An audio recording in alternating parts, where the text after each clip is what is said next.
Welcome everyone to the Apex Legends African Throwdown, brought to you by NODWIN Gaming Africa. I will be your host, Esperoxy, and of course, I'm not alone. I'm joined by your amazing casters for today, which is of course Tendo Plays and Fire. It's going to be, well, a pretty fire day because we've got Group B going for those top 10 slots, looking to get themselves into the next phase of the Apex Throwdown. So, first up, let's take a look at that schedule to remind you of what you are in store for today. And here it is, of course, as it is, they only have 1 day of matches to get themselves through to the next phase. So, of course, we will be only playing one map, which is, of course, World's Edge. And we've got 4 matches, 4 opportunities for teams to pick up as many points as possible. Now, in addition to that, you must be wondering, okay, well, why are they doing this? Why are we here? Why are we watching some Apex Legends going down? And it is, of course, so that these teams can prove that they're not only some of the best teams in Africa, but also to take a share of that prize pool. A total prize pool of $1,000 is up for grabs as it stands. Fourth place will be taking home $100. Third place taking home $200, second place taking $300, and your champions of the Apex Throwdown will be taking $400. And just the bragging rights that they're so good and the best in Africa. But that's another point. First off, let's remind you of what happened yesterday with Group A's games and how the overall standings took place, who went through, and then who did we have to unfortunately say goodbye. Tendo, do you want to take us through our top 10 and our unfortunate bottom 10? Yeah, I mean, what an amazing day of Apex Legends we had yesterday. I mean, the support was out of this world, the games were out of this world, and 2 noobs, 1 cheater were out of this world. I mean, absolutely farming the lobby. They managed to rack up 40 kills throughout the day, 75 points.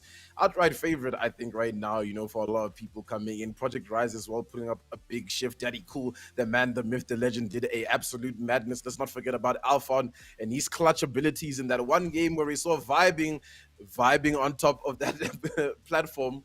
And I mean, Punks was doing great last night as well. Team Bench pretty much, really impressed me as well. Insanity, consistency is key at the end of the day. Pretty big ponies. They were fishing, they were looking, they were getting some good picks here and there, some good rotations. But hey, man, unfortunate to see them in 7th place. But I mean, they're through to the semifinals. That's all that matters. Innovative Gaming. What a storyline for Innovative Gaming. All 3 games, the first 3 games getting absolutely no points, 0 points, and coming through in that final game to absolutely smash it out of the park, hitting a home run, hitting a 6. I don't know what other sporting reference to use besides saying they're cracked out of their minds for doing exactly that. Mama's Uwu's consistent throughout the day, and obviously 69 Gaming, they were pretty good. Those bottom 10 teams, hey man, next time, the next African Throwdown, come back, you guys got it. But today, it's all eyes on Group B. And Group B is an interesting one. We'll be talking a little bit more about that shortly, but let's take a look at the points and see how exactly teams can pick up these points that find themselves that top 10 slot, that find themselves in a position to go through to the next phase. And of course, it's a little bit different from the first season, just a little bit of an adjustment coming through. So first place will be taking 12 points, second place takes you 9 points, third place lands you 7 points, fourth place 5th, fifth place 4th. This is gonna do this again to me. Numbers, doesn't work. It doesn't work. But you can see it on your screens. You can see it. That's all that matters. And of course, that all-important kill point coming through. So for each kill, you land yourself an extra point, which we saw a lot of teams yesterday doing really well with. I mean, 2 noobs, 1 cheater, one of the teams that come to mind. In 3 matches in a row, they actually took the first place on that standings, even though with the third map they didn't even win that map, but they had so many kills that it made up for it at the end of the day, and that is why they were leading the pack. It's that consistency, and that energy that we want to see from these teams coming through today, as Group B will be starting their shots. And let's actually talk a little bit about Group B. So we mentioned this briefly yesterday, but today is the day that I really want to talk about it because this is the group that they're actually in. What are your thoughts, Tendo, on the fact that we are guaranteed new winners for this season, as the defending champions are obviously not here? And I mean, ATK even, some of the teams that did really, really well, or then underrated today, now Omnis Gaming, some roster shuffles have happened. The teams are looking very different. There's very few teams that are actually here with the same roster. Yeah, and I mean, look, man, it's like any esports. I mean, roster changes are always going to be a thing, and I think it's pretty exciting to think that, regardless of how things go, there is going to be a new, African Throwdown champion. So there's all of it to play for at the end of the day. You can walk away with that crown, and especially now with like a full registration of 80 teams, you're really getting every nook and cranny from Africa. Actually, a really good talking point that we were speaking about, before we started was that today's lobby is really diverse. It We've got is. Madagascans, Exactly. Tunisians, Ugandans. I mean, all walks of Africa is in today's lobby. 80K definitely going to be a heavy hitter. I think probably the favorite to top this lobby, but let's not forget about Ominous Gaming. You did say the previous underrated, now newly signed to Ominous Gaming, looking to make a burst into the scene to really put them on the map, and maybe tonight's the night. That's exactly what we want to find out. And I mean, for maps, that's a lot of opportunities to get as many points as you can and really make a statement that you are back and here to take the crown in the African Throwdown for Apex Legends. So it's going to be an interesting one. And I mean, you mentioned it, the diversity that we have in this tournament. And I love talking about it because the fact is, I love talking about the different countries. I mean, Fire, I'm going to name some of the countries and you just let me know what you think because it gets me really hyped. I mean, you've got South Africa, we've got Mauritius, we've got Senegal, Uganda, Kenya, Nigeria, Ghana, Egypt, Namibia, Madagascar. We've got a few other countries, players hailing from England, from Tunisia, from Germany, like all over the place. How sick is that? Yeah, that's absolutely interesting. Like, I'm even looking at the list right there on Wikipedia. Sorry, on Wikipedia, and I can see, just like you mentioned, the South African players, there's players from Nigeria, Ghana, and all the rest. So it definitely brings that dynamics. They even players all the way from Germany, so Turkey even. So I mean, it's will be interesting to see how it all plays out today. I'm super excited to see it. There's a lot of experience, like Tender said, coming in from teams like ATK. Just checking through a lot of their statistics. They've had tournaments that they've been participating all the way down from 2020 in February, and it'll be keen to see how they do perform today. I'm super excited. I'm also very excited to see it because I think today is going to be an interesting one. Of course, it is day number 2 of the Apex Legends African Throwdown, brought to you by NODWIN Gaming Africa. And if you haven't already, please go check out that snazzy new website. It's really cool. It has some cool stuff. But for now, I'm going to say goodbye, and I'll see you after the match as I hand things over to Fire, to Tendo Plays, to take you through the plays that is going to be on this All beautiful, right. beautiful map. It's a good season. You guys know what to do. Take it away. It's Group B today, Act Fire, and I mean, hey, it's going to be just as heated, I feel, as yesterday's group. I mean, we saw so much Definitely. action in the beginning of the first game, so I'm really expecting to see a lot of action coming in from this one over here. Act Fire, this is your first time accosting a bit of Apex Legends. I'd love to know what first your favorite weapon and your favorite legend. I mean, definitely my favorite legend has to be, Octane, because coming from games like Call of Duty, PUBG Mobile, I just love to just get into shooting, right right down without having to bother too much about the theatrics, basically, of powers and all that stuff. Oh yeah, so that's pretty much it for me. Another player that I do love to use is Mirage, um, because I love the tricks. You understand? I love the tricks with Mirage, but sometimes if the opponent doesn't fall for those, then I'm left hanging. So that's pretty much it for me.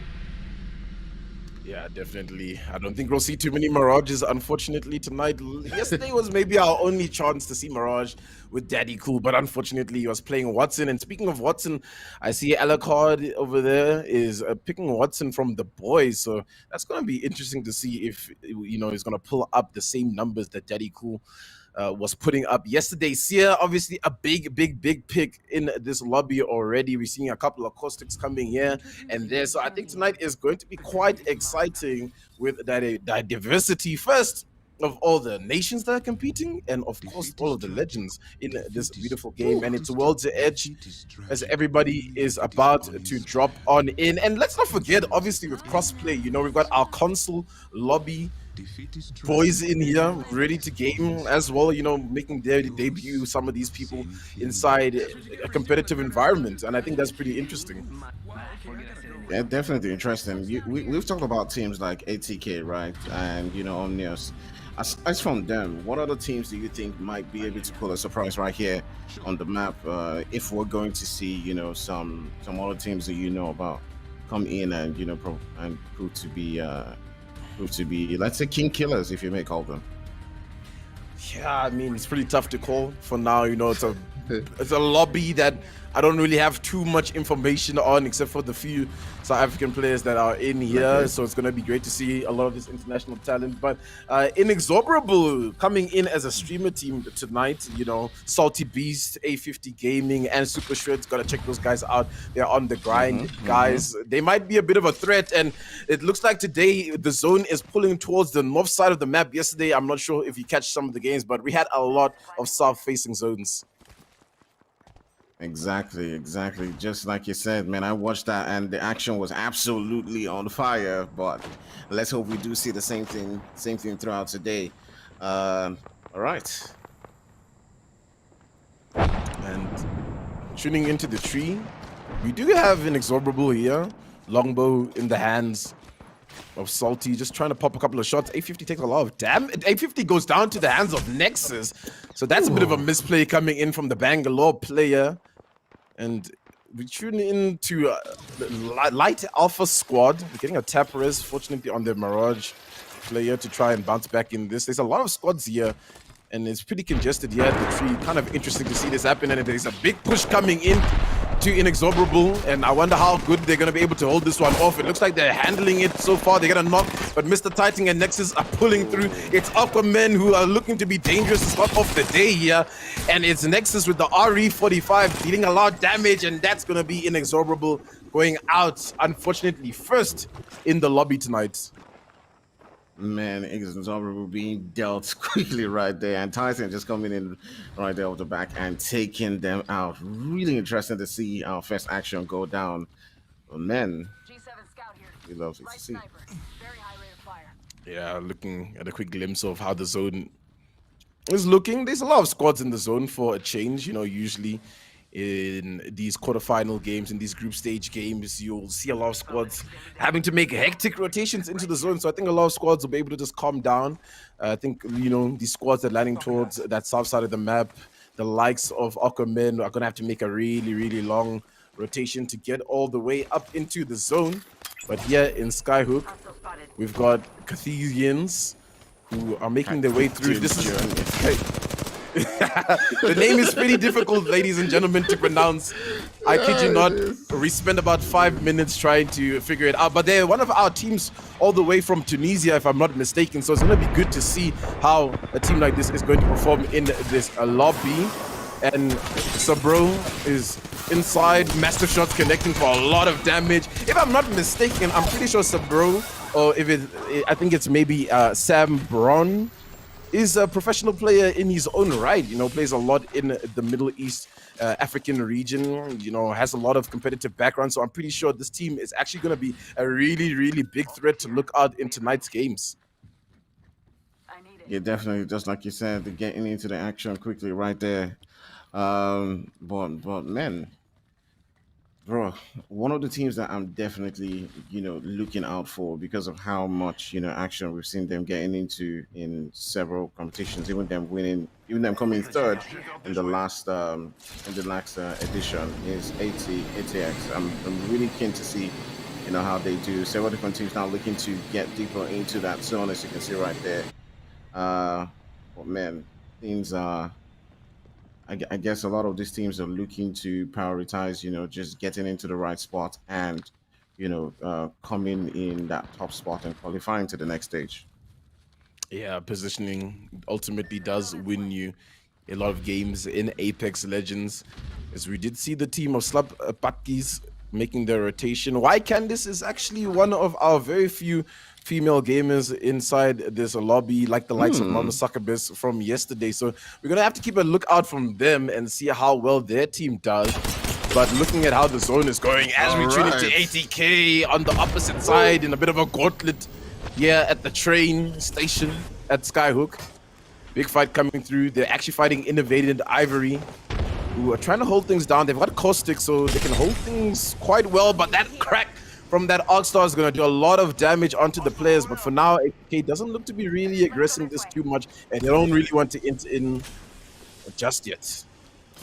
Yeah, I'm assuming they're just trying as much as possible to be cautious. They don't want to lose the players. They don't want to take on, too much. So they're just trying to display a little bit cautious in that one. But we'll see how it does progress. All right, going through that dimension right there, hoping to come through another angle. I do love that move, man. I do love that move. That was one of the first moves I learned when I first of all started playing the game. Being able to just, flank your opponents right there. ATK seem to be in a bit of a big fight here against Cartesians, and there's a knock on the opposite side, but it does look like ATK is going to be able to mangle through the window here. It's Krillix, one of our Turkish players in this one as well. Very renowned in the Middle East African scene as well. And you can see just why the Prowler in hand is a lethal weapon for Krillix. Dusk needs to try back him up in this situation. Champion's been down, but then Dusk goes down to Sambro. So now it's all up to Krillix, Gibraltar player. Sentinel and Prowler in hand, not the best weapon to try clutch things up, but maybe for Krillix it's gonna be enough. As things start to stabilize, he needs to find some footing on the staircase. There's one, but they're both picking him from the same angle as he tries to hold things down. Domino's gonna push from the opposite side. There's not much Krillix can do, stuck in the corner, and Cartesians are gonna take them down. And they're looking like a threat here, taking out ATK. Ooh.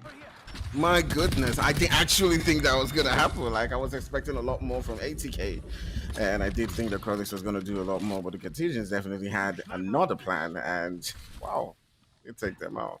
What do you think was the defining moment right there? I mean, them not working together, splitting up, or it was just down to the tactics of Cartesians? Yeah, I think the timing was a little bit unfortunate there, because they were third-partied ultimately by Cartesians, unfortunately, and tuning into Dark Esports, who are laying down some fire onto Fluke, who goes down. Unfortunately, Dark Esports also looking like a really good competitor in this lobby. The likes of Predator, Decimator, this team's from all the way from Mauritius. I've actually seen them compete here and there whenever they can get the opportunity. So it's going to be quite interesting to see how they work it out. And speaking of working things out, the zone's worked its way towards the countdown lava fisher area. So this is going to be a pretty stacked spot moving in to the zone for a couple of these teams to work from. And Ominous Gaming, the previous underrated ZA, what a roster this is. They can be a really big threat to tonight here, Actfire. Yeah, definitely, especially since ATK has been taken out of the game. It's probably going to give them a little bit on that boost. They can get into a great spot and then, just start to get into their rhythm, into their game. So that probably will be the most important thing for them. But man, I'm still just reeling that move right there coming in from man, my English on that name is not just working, but taking out the guys from ATX. So definitely taking out one of the big guns. They will now be looking to see if they can finish up this game, get into that spot, just around countdown, the zone with that shift right now. A lot of players, just need to now begin to get into that spot. So it's interesting to see how this game is going to finish up, round up. We're down to 40 players left, 15 teams, and yeah, let's see how it goes. Team making a very deep rotation in the zone from Fragment East. Lots of teams towards the staging side there. So there's lots of fights probably breaking loose there. I can see a couple of teams exchanging some fire. There's going to be a large amount of traffic on that side. Teams like Ominous Gaming are going to be sitting pretty in this kind of position. They'll be able to just hold it down for the majority of the game. And so far, Ominous onto a good start to get a couple of points in this first one. And this first game, we were speaking about it yesterday in terms of where it's situated in the series of tonight. It's like that. It's like jabbing in the beginning of a boxing match. You have to feel out your opponents a little bit. You're not really sure how everybody plays. So this is pretty much that game where you get to see exactly what the lobby's looking like. Exactly. Just basically throw a couple of punches. But the thing about it is they got few matches to play when it comes to qualifying to the next stage. So they can't do that for too long. They gotta bring out all their guns. They gotta attack as much as they can and get maximum points right now. Because you never know. You may not just get the opportunity in the coming games. Alucard with the R99 in hand, dealing a little bit of damage, and Cartesians seem to just be on a rampage in this throwdown already. Loving what I'm seeing from them so far, and they're gonna be very, very aggressive here. But the Watson is doing well to hold them off, and there's a knock onto Domino. And now it's looking a little bit tough for Cartesians. Maybe they've bit on a little bit too much from what they can chew. The boys here holding up well in this building. Doesn't look like the res is going to be an option right now for Bard and for Sandbro. So they're going to try play this as a 2v3. Bit of a play is coming through here, but oh, that's a little bit of a misplay, I feel, from the team of the boys with that polarly situated Sandbro able to get a little bit of damage into them. It's a bit of a stalemate for now as things are held off. And the boys are just going to keep fortifying and trying to find a couple of angles that they can work with. Yeah, definitely. The Cartesians really proving to be a really strong, impressive team as we do see that zone shift and about to come in again. Several different teams now need to find their spot in. But I'm really impressed by the way the Cartesians are playing. Like, they're taking on every single team, playing extremely smart. They do look like a team that has their game sorted out, and they may go on to win this game if they do continue with this pace. Definitely. Zone closing in. A couple of teams here at landslide.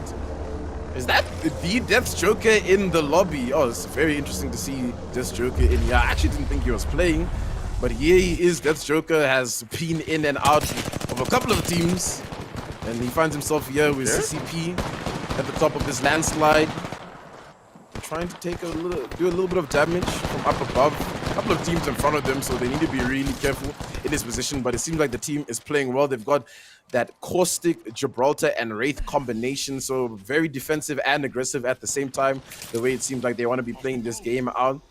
But it's now Rollers who are on the low ground, just trying to heal up and stabilize themselves.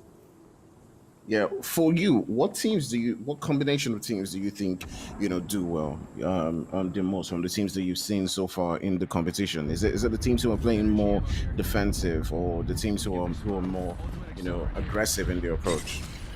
Yeah, I mean, look, at the end of the day, I think it's very dependent on how the lobby is playing out, right? After the first game, you really get to feel the pacing of how things are going, and based on just like what we've seen so far, this is going to be a pretty aggressive lobby, I think. Not too many teams besides Omnis looking to camp up and hold things down. Lots of teams playing the edge, lots of Gibraltar players as well, so they're looking to just get some kills along the edge of the zone. But now the team of Light is taking a lot of damage and players are going down, and it's a massacre out here. It's a battlefield as teams are rotating in and out of the area. You can see so many people engaging in this crossfight, but luckily, Light able to stabilize, get the player up, but they've taken a lot of damage, not much HP to work with, and Rollers looking to put a lot of pressure on them. Yeah, definitely. The Rollers looking to get into that spot right there and pretty much take them down. They're looking like they're about to make the move right there, and Smoke Vengeance is about to make that move, get into the building right there. They're going to be taking a couple of shots onto them. Oof. Goodness, it's a massacre there. Yeah, it's definitely a massacre there, and good job coming in from Rollers there. A full console team from the looks of things, so it's really good to see that they're given the opportunity to come here and perform. As we check a quick look at what the zone is looking like, it's going to be a Lava Fisher ending, so there's lots of places for a lot of these teams to play in. 12 squads still up here, and CCP seem to be taking a fight. Big crack coming in from a nade, lobbed by Deathstroker as they swing in for this fight. Yeah, the dome is out, so it's going to be a little bit hard to fight with. I wonder if that's an ulti being dropped in this moment, but Deathstroker with the EVA 8 absolutely rolls through them. And that's going to be CCP picking up some very crucial points. CCP definitely a team that we're going to have to look out for. They're looking really good over here, the team. They're looking well balanced, playing some good rotations, taking some good fights on the edge of the zone. Zone is closing in this moment here, Act Fire, and it's going to give us a little bit more information on how things are going to break down. Yeah, definitely. We do see the guys from Omni just getting into that, sweet spot within the zone, and that definitely is going to change things up for them. Uh, let's see how the zone does play out and see how the different teams do rotate in. We're going to see a couple of action coming down. We're down to 11 teams, 30 players left, and the way it's looking, we can't even call it yet. We can't even tell who's going to get that win. Is it going to be Rollers? Is it going to be Omni? Who knows? Who knows? This is really not going the way we predicted, and that's basically what you do love about Apex Legends. It can go anywhere. Yeah, battle royale in its nature. At the end of the day, lots of RNG factors included to it. The team of Cartesians are making a really good rotation. They're playing well after being super aggressive, and Seth goes down, and it looks like CCP is pulling in. It's the Joker with the EVA 8. He's the Grim Reaper of the lobby at this point, absolutely farming them up, and that's going to be slop out of this game, unfortunately, right now. It does look like Dark Esports is on the opposite side. And there's a defensive bombardment that is going to stop them from making this push on top of CCP, so they will be able to stabilize. Lots of teams making their way into the Lava Fissure right now, as a lot of fights are breaking loose in and around the area. Man, that move was absolutely crazy from that Joker, man. Just bombarding them. Let's see if he can replicate that move once again. See how it goes. Man, look at how quickly things have changed. We're down to 9 teams, 24 players left, and it's looking wild, man. Who do you think is going to take this one so far? At least we can begin to call it at 9 teams. Come on, Tender. Give me someone you're rooting for. Right now, CCP is looking really good. Cartesians are looking really good. Ominous as well. I think right now, those are my bets to probably take this one out. I think they have the most experience in terms of being in these high-intensity situations. So they'll be able to just stabilize themselves, get some comms through the team, and try find the optimal place to work with here. As the zone is closing in, and there is a team still in the countdown area that might start to get gate kept if they don't work their way in. I'm pretty sure Cartesians must be that team on top of those buildings towards the right-hand side, and it's going to be Ominous Gaming on those buildings on the left, but somebody seems to be below them right now. They got to be careful about that Ominous, but for now, it doesn't seem to be a bit of a worry, and it's Don't Stop Gaming who are below them. Nando, Clutch, and Paul, who have just found their way into this final zone, getting those very crucial kill points. Yeah, one of the fights that I'm definitely hoping to see is, Omni versus Cartesians, or, the guys from CCP versus Cartesians. That definitely is going to be aggressive, and I'm curious to see how it's going to be now that the zone is about to make is shifting again. So let's see how it goes. But I do think that CCP in the zone already, right? Yeah, they are in the zone from the looks of things, or at least close to the zone, and don't have to make a big rotation. Right now, the team that should be worried is Cartesians. They have a bit of a long rotation to make in front of everybody here, and they might get focused. And it's Strip Apex coming back at the African Throwdown here. They were in our grand finals, if I'm not mistaken, of the Lost Throwdown, so they're looking to make a name for themselves once again, and they're on a good start. As they hold the edge of the zone, they do have to make their way in, and their mobility right now is going to be a little bit hard, especially if they try to use a jump pad, perhaps, to get in. They might have to just make the rotation on foot. Dark Esports in not the greatest positions, but don't have long to rotate, at least right now. I think Ominous Gaming, with that high ground that they have over everybody, can really plot things out, as well as CCP can really plot things out and see exactly what they're going to do. It does look like Cartesians made a portal play to try get underneath one of the buildings here. Ice Cream popping off some shots with the G7 Scarlet, connecting for a little bit, but not too much. All right, just like you said, Ice Cream popping up their shots, doing it once again. They got to make that rotation, get deeper into the zone. They've got a couple of teams around them, and they got to make that move. He's able to get that kill right there and get to the return fire. He's got to be extremely careful right there, but my goodness. Down to 6 teams. And let's see how they do close this down as we go through. So Drip looking really good right there. They've gotten themselves a couple of kills and points. We're down to 5 teams now. And I'm curious to see who takes this one home at the end of the day.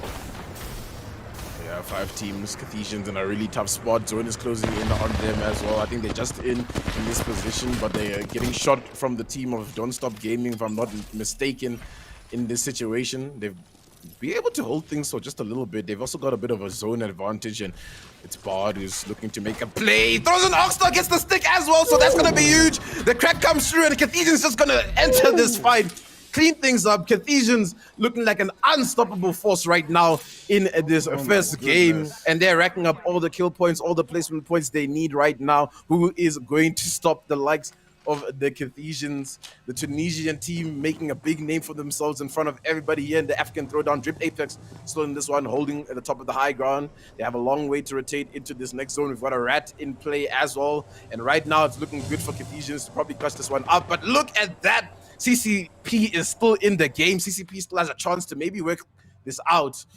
But for how much longer they're going to be able to hold inside this building? Not much, as the zone's about to close in. Apex definitely looking to make a move right there as they are popping out some shots, but Cartesians doing the damage right there on the lobby. If you just joined in the stream, so far Cartesians were the guys who did take out ATX, who were rooting for in the beginning of the game, but my goodness, they have been putting in the damage right there. So we're down to 4 teams, and let's see who gets to win this. We got CCP, we got Drip Apex, we got Cartesians, and who's the last team, by the way? Who's the last team? There's a rat in the middle, ratting things out. There's Apex's, and there's a ulti coming down from the team, and it's going to be a big fight here between Drip Apex and CCP. The knocks are coming through. Drip Apex does confirm a lot of those kills, but now they're weak. They're down a member as well. The rest isn't going to be good, and it's going to be Cartesians to come and push in to try clean things up. CCP trying their very best to try and hold up, but for how much longer are they going to be able to? And Bard, Sandbro are going to be able to clutch things out. There's only one person left who's hiding at the bottom. It's a solo gamer. Are they going to be able to find him? Have they spotted him out? They're getting the res onto Domino. They're gonna have the full roster up. 11 kills right now, and they've clutched it up. Cartesians, an unstoppable force here in this first game. My goodness. My goodness.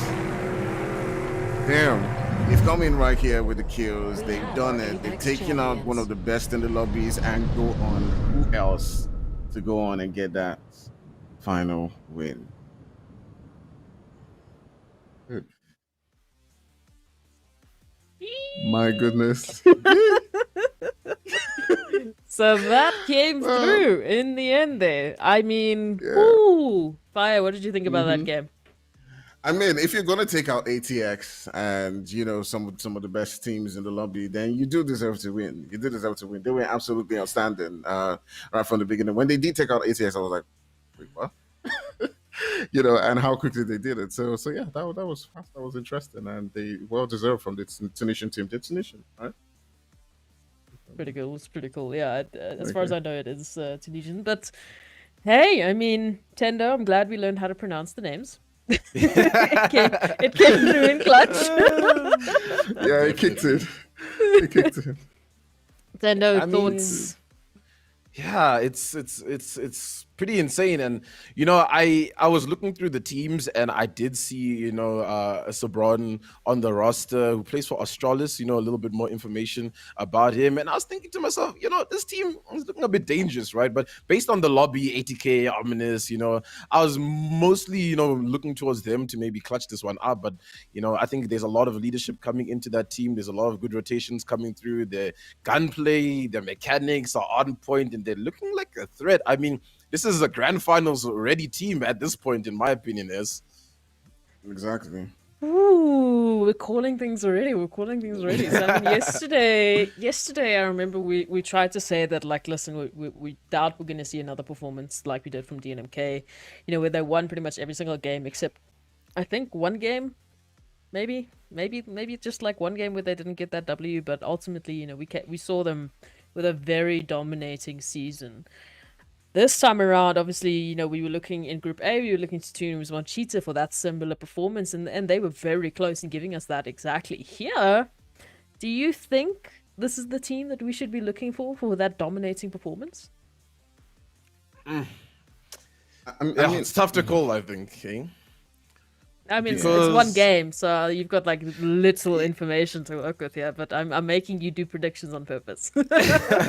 it's tough because, like, look, 80K went out early to them, obviously, but they were in a bit of a third party situation. So maybe given a different situation, they might have won that fight, right? You know, I think they just wasted a little bit of time trying to take out that duo that they were up against. I think Ominous was just swarmed by teams on their side of the zone because a lot of teams knew that that was going to still be in the zone and basically the game winning position, as we can see, right, where Cartesians pretty much ended things off.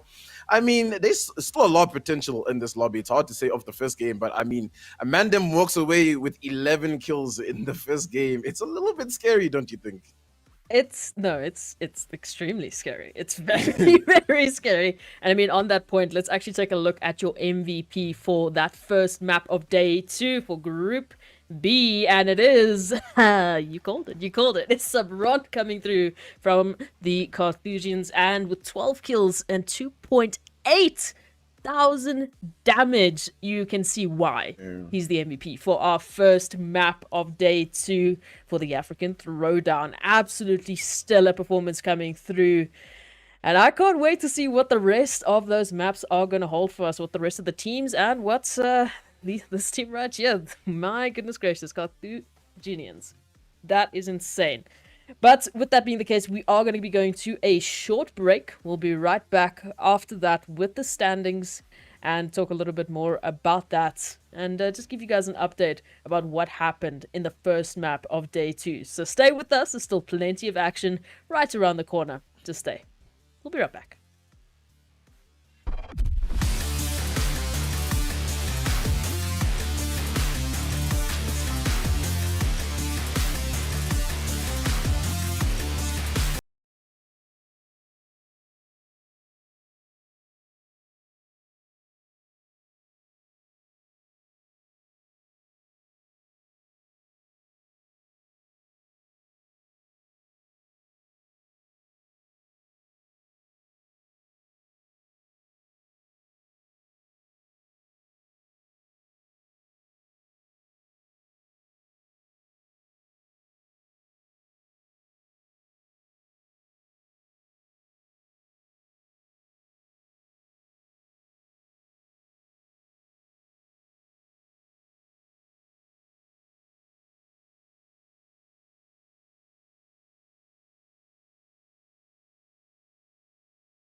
Welcome back to the Apex Legends African Throwdown, brought to you by NODWIN Gaming Africa. So map 1 was an interesting one with the... I'm gonna mess this up tonight, so let's just get it out of the way. With the Carthaginians, I think I said that right, actually taking away the win in an absolute stellar performance. But let's take a look at those standings just to remind you what happened there and getting a look at how it is looking thus far. So there it is, 37 points with 25 kills. Absolutely just farming the server today. Oh, Tendo, what do you think about that? Yo, my goodness, I might have to get a bit of water right now because damn, that is a crazy amount of kills. I mean, that's the most so far, you know. I mean, it is day 2, obviously, but I mean, wow, they definitely went through that lobby. And yeah, man, I mean, you can't really fault any of their plays. I mean, they played it so perfectly. They took the right fights when they had to take the right fights. They had the right rotations when the rotations had to be called. I mean, hey, man, they're looking like a really big threat. We're going to see the likes of ATK bounce back, you know, Ominous bounce back, not finishing off too well. You know, good to see where a couple of these other teams are, you know, faring off. I think, you know, it's good to see there's a bit of up and down. It's a bit of a shock maybe for a lot of people on stream. I feel like we're also a little bit shocked, you know, coming into this one to see exactly what is going down, right? So, yeah, I mean, it's looking to shape up to be an exciting night of Apex Legends. Ooh, if it's starting out like this, Group B is going to be not only a tongue twister, but quite a big question mark for us to try and figure out. Because it's scary, like you said. I mean, some of our big names not making it through to that top 10 on the first map. Of course, it is the first map. I mean, it's warm up, you know, people are getting used to what's happening. Still, there's a lot of expectations around Group B, of course, because we know some of these players. We know these players have the potential to pull off games exactly like that. So we're waiting for them to do the exact same thing. But we're going to go straight into map number 2 to give you that opportunity to check out what exactly these teams, these players have in store for us. This is the Apex Legends African Throwdown, brought to you by NODWIN Gaming Africa. And I'm going to take the time to say... it's okay, I'm coming back, but I'm going to say goodbye for now, while I leave you in the hands of Tendo and Fire to take you through all the action here on World's Edge. Guys, do what you do. Take it away. Whew, right. Game 2. All right. It's about to heat up. I feel, yeah, Act Fire. I think, you know, the Carthaginians have an X on their back right now. I'm pretty sure we all can probably testify to that. I mean, if you see what they did in that first game, you probably want to take them out. Yeah, definitely. I mean, they have a target on the back, just like you said. The guys from ATK will be looking to perform a lot better than they did, you know, in the second game. Same thing as Omnios. Definitely teams that we do know, you know, have the, you know, aggressive power, you know, to push through and get that win. So it'll be curious to see, you know, them bounce back in this game, you know, try to stamp their foot down. If not, it's down to the last 2 games. So they got to make that move and they got to do it now. Yeah, definitely. You know, there's still time to do a couple of micro adjustments for a couple of these teams if that first game really didn't work out. I don't want to see as many teams as we saw in Tree in the beginning of the game, you know, where we saw Exhonorable Gaming, you know, go down. I think there were so many teams that landed on that south side of the map when they still, you know, a little bit of strip down the middle that they could have worked with. I think a lot of teams maybe need to adjust their landing spots in this next game. Yeah, definitely. Adjusting the landing spots, you know, picking different spots and then rotating into that zone is what most likely they might prioritize. We might see ATK play a bit more cautious in this game and not go out early, but you never know. They may just meet you know, the Carthaginians again and, you know, get taken out of the game. Another team that we haven't really spoken about is the team CCP, who came in second place, but they did well up until that last moment where they got taken out. But you know, we may see them perform a little bit more. We may see something coming down from, you know, that Joker. So it'll be interesting to see how it does go down, and yeah, I'm curious to see how they do play this in this one. Yeah, CCP did play quite well there. You know, you can definitely see a little bit of that experience coming in from Death Joker, who I would imagine is making a lot of the calls for that team. But here is the second game of the evening here in Group B in the African Throwdown, hosted by NODWIN Gaming Africa. Guys, there is a snazzy website that you need to go and check out that has everything. There's even an Apex Legends article, maybe in a little bit of the next game's downtime. You can go have a quick little read over there. But for now, let's focus in and hone our sights in for this next game here, Actfire. Yeah, definitely. Just like you said, man, then they can go in and check all of those details. But now seeing the different teams landing, they're pretty much spreading. Some teams are spreading towards that north, south region. So they're pretty much sparse as compared to the previous game. But we do see some teams, landing around that fragment east, and we might see some early action coming down there. So let's see how it goes. Yeah, I do see that OG there's a team on top of them, so I wonder if we're gonna see a big fight break loose there in the staging. But for now, we're at Lava Siphon with Dark Esports, who seem to have found this place as their home, and doesn't seem like they're getting contested as well. And there's a lot of loot to work with here, as we do tune in here to where NODWIN Gaming is. They do have a fight going on. They've somehow managed to push their team all the way to the backside here at staging, and they're looking to get aggressive. There goes Astros pushing on down. I wonder if that team is just going to opt to run away. And it's the team of Rollers who I think are making a really good decision here, but they better not hang around for too long because the team of NODWIN Gaming just might push them down. They're going to make their way over to Landslide, probably hoping, and hey, lucky for them, there's a little bit of safe haven there. There's nobody that landed, and we are seeing a zone that could potentially end at Fragment East/West. And Actfire, I'm not too sure if you've seen many competitive games where it does pull into that fragment area, but things can get crazy like things here for 69 streamer team as they are going down and getting out of this one early, unfortunately. But it does look like Fluke's able to get away just with a slither of HP to get out. Definitely pressing that JP button, getting out of that one, and just trying as much as possible to stay within the game. But now we turn our sights onto another team, and yeah, let's see how it goes. So we're down to 19 teams left, and it'll be curious to see how they all play this. And yeah, the guys from getting another kill right there. You can see Agu is taking one out, but my goodness, man, Tendo.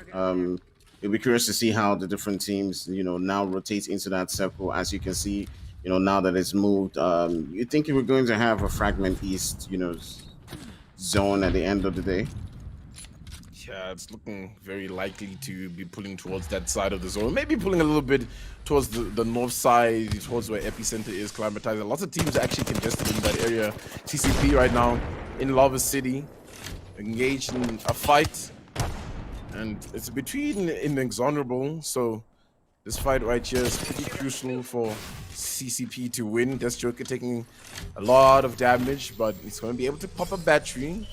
Tran is also just popping a Phoenix kit, so things are slowing down. And usually these Lava City fights are pretty much like this. It's one team on the opposite ends of this high ground just trying to exchange some damage until there's a little bit of room to maybe work up on. But for now, there's not much room for them to work with, as they are wasting a lot of time as well to make these rotations that are going to be very, very crucial for the team. And maybe, just maybe, the team of Inexorable is going to make the call to just get out of this one and not take up this fight.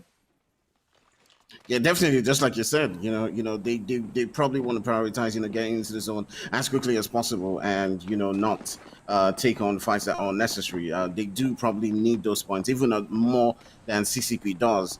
But you see, they're probably just gonna rotate away. As you can see, their Joker and his team, he's probably the leader in that team and just taking them out. But the Cartagonis now, the guys who won the last game, coming into the action and just trying to get into spots, taking one down. Oh my goodness, getting into the front right there and getting. Whoa, they are pushing through just like they did in the first game, getting into the action, getting and taking a couple of players out. My goodness, they look like a team that wants to keep going, Tendo. Yeah, keep going is definitely what's happening here. So Brown already on 2 kills, and the team is racking the points up here on the north side of the zone by Climatizer. ATK was in this area, but ATK made the wise choice of rotating out and going towards a Fragment East right now. If I'm not mistaken, or maybe they're at Overlook. Actually, they're here at Overlook taking this fight right now. They're looking to get some kill points here, and it's looking good. Krillix takes one down. He's inting inside the building. Caustic Gas going to be a bit of a hindrance right now, but they are going to be able to clutch it out. And it's ATK making a bounce back, and look at Krillix doing the things and making things happen right now for his team. ATK making a big bounce back, and a couple of teams still not making their way towards the zone, still over looting. I'd like to say, you know, the likes of that Tree team, that Thermal Station team, that Lava Fisher team need to start to make this rotation in, or it's going to be really tough for them getting into this next zone. Yeah, definitely. Just like you said, it's going to be really tough for them. They got to make their way in. But my goodness, ATK looking like a team who's looking to bounce back. And I'm really curious to see how they do because, you know, a lot of people who were probably just watching the tournament for the first time, ATK finished third in last season. And one of the teams we're looking forward to. But that first game just didn't go as planned. So hopefully, I mean, definitely the plan for them would be to perform a lot better, get into that final circle and get that win at the end of the day. Yeah, definitely. It's really all about securing end-game positions or putting yourself in positions that will be beneficial. And yeah, that Geyser area as well. There's so many teams just always congested on one side of the zone. I've noticed, you know, through these group stages, and hopefully that's something that we're going to see lessened as the tournament progresses. And Exonerable have made a long rotation now to the Geyser here, who seem to just be chilling, waiting things out, trying to see where the next zone is probably going to pull towards, because they are just on the edge of the zone here, so they can hang around for a little bit before really deciding what the game plan is for them right now. And I mean, hey, I think Gibraltar is a big talking point that, you know, I'd like to get to here. I feel like a lot of the teams with the Gibraltar players have been doing pretty well. You know, they're holding some ground. And look, the zone, we get a bit of a quick read here. It's going to be pulling towards that north side where Epicenter is, where that train station is, that broken train station, I believe it is. So we're not going to see a fragment ending just yet, but this is putting a lot more pressure on these teams on the south side of the zone. Yeah, definitely. You can see the Captain getting into another fight right there, doing some damage. And my goodness, Sebron looking to get more kills as he's looking to gain more points for his team, man. This guy is off the hook. Whoa, the bombardment coming in from him. And he is absolutely like that one-man soldier that you can depend on. He keeps going. My goodness.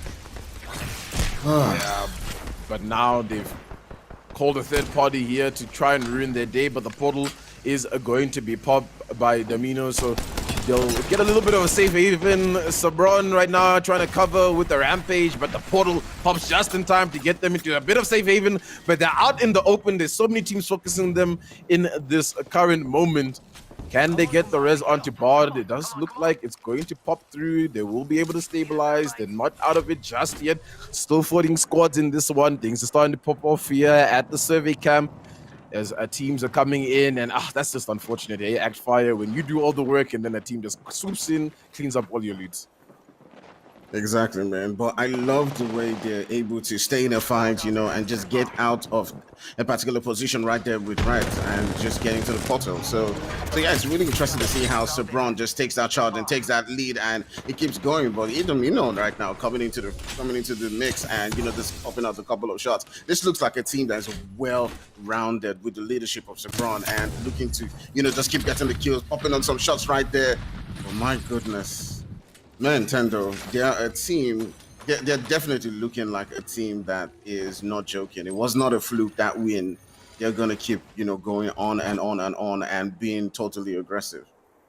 Yeah, man. I mean, when you're used to competing at the highest level, much like a Sabron is, you definitely have to give it your all through these group stages, these qualifying stages, to make it to that grand final where ultimately everything is going to be decided. Still a lot of teams making their rotation, slow rotations coming in from this lobby compared to yesterday's lobby. So I feel like that's a really big factor to speak about. You know, I feel like yesterday's lobby definitely was a little bit more competitive. I think this one, we've got the Cartesians kind of running through things. We've got ATK as well on the opposite end. They've been cleaning up a lot of kills towards that overlook side, that right-hand side of the map. Omnis is a little bit quiet. I feel like they're trying to play a little bit more strategically, guarantee some kill points along the way, mainly playing for placement points here. So right now, the lobby, it's a bit haphazard, isn't it? Yeah, definitely what it is. I mean, and I do think, you know, one of the teams that's really playing well right now, obviously the Cartesians, is, you know, using the characters like Sebron, using his right character like extremely well, especially Portland out, getting a lot of information about the different teams and the positions, and it will be curious to see how they do against definitely teams like ATX, who are looking to get more points. They didn't perform as well in the first game, and yeah, let's see how it goes. I haven't seen much from a couple other teams that we did mention before. I'm gonna just take a look at the names. Rollers. I'm not sure if they're still in the game, but they're also another team that will be looking to perform a bit more, and CCP. So let's see how it does as they do begin to progress into that center. The zone shifting all the way north. Several different teams now need to rotate in, and it'll be interesting to see how they do fight. But it feels like Tendo, a lot of teams like we've seen a couple of fights, but they're still a bit more cautious in this game than the first one. Yeah, cautious is definitely the right thing to say, considering how slow the rotations are coming through. Ominous Gaming now in a really good position, trying to farm up a little bit of damage as they work their way in. There are about 4 teams in this area right now, so they do have to be careful to not get themselves in a third-party situation. They are chasing down the Spartans right now, who seem to be running away, not much like the 300 from the movie 300. And right now, right now, working their way in Ominous Gaming, they are getting a little bit gate kept. Yeah, they have to fight a team that has some high ground on them. So right now, the rotation in a little bit of jeopardy, and that zone is moving in pretty fast here on them. Backfire. Oh man, they're in a whole lot of trouble. They got to get those rotations. The zone is moving in quite quickly, and they may just get picked off right here. They got to rotate quite quickly into that zone, but trying to evade the position of that team who is pretty much just trying to keep them gates kept. They may be in a whole lot of danger, but Fortune and his guys look like they're about to get into that zone, so that definitely is a GG's for them. As they've been able to make it in, they will be pretty excited and happy about that. Yeah, 12 spots still, so there's still a lot of things that could happen. There's still a lot of possibilities.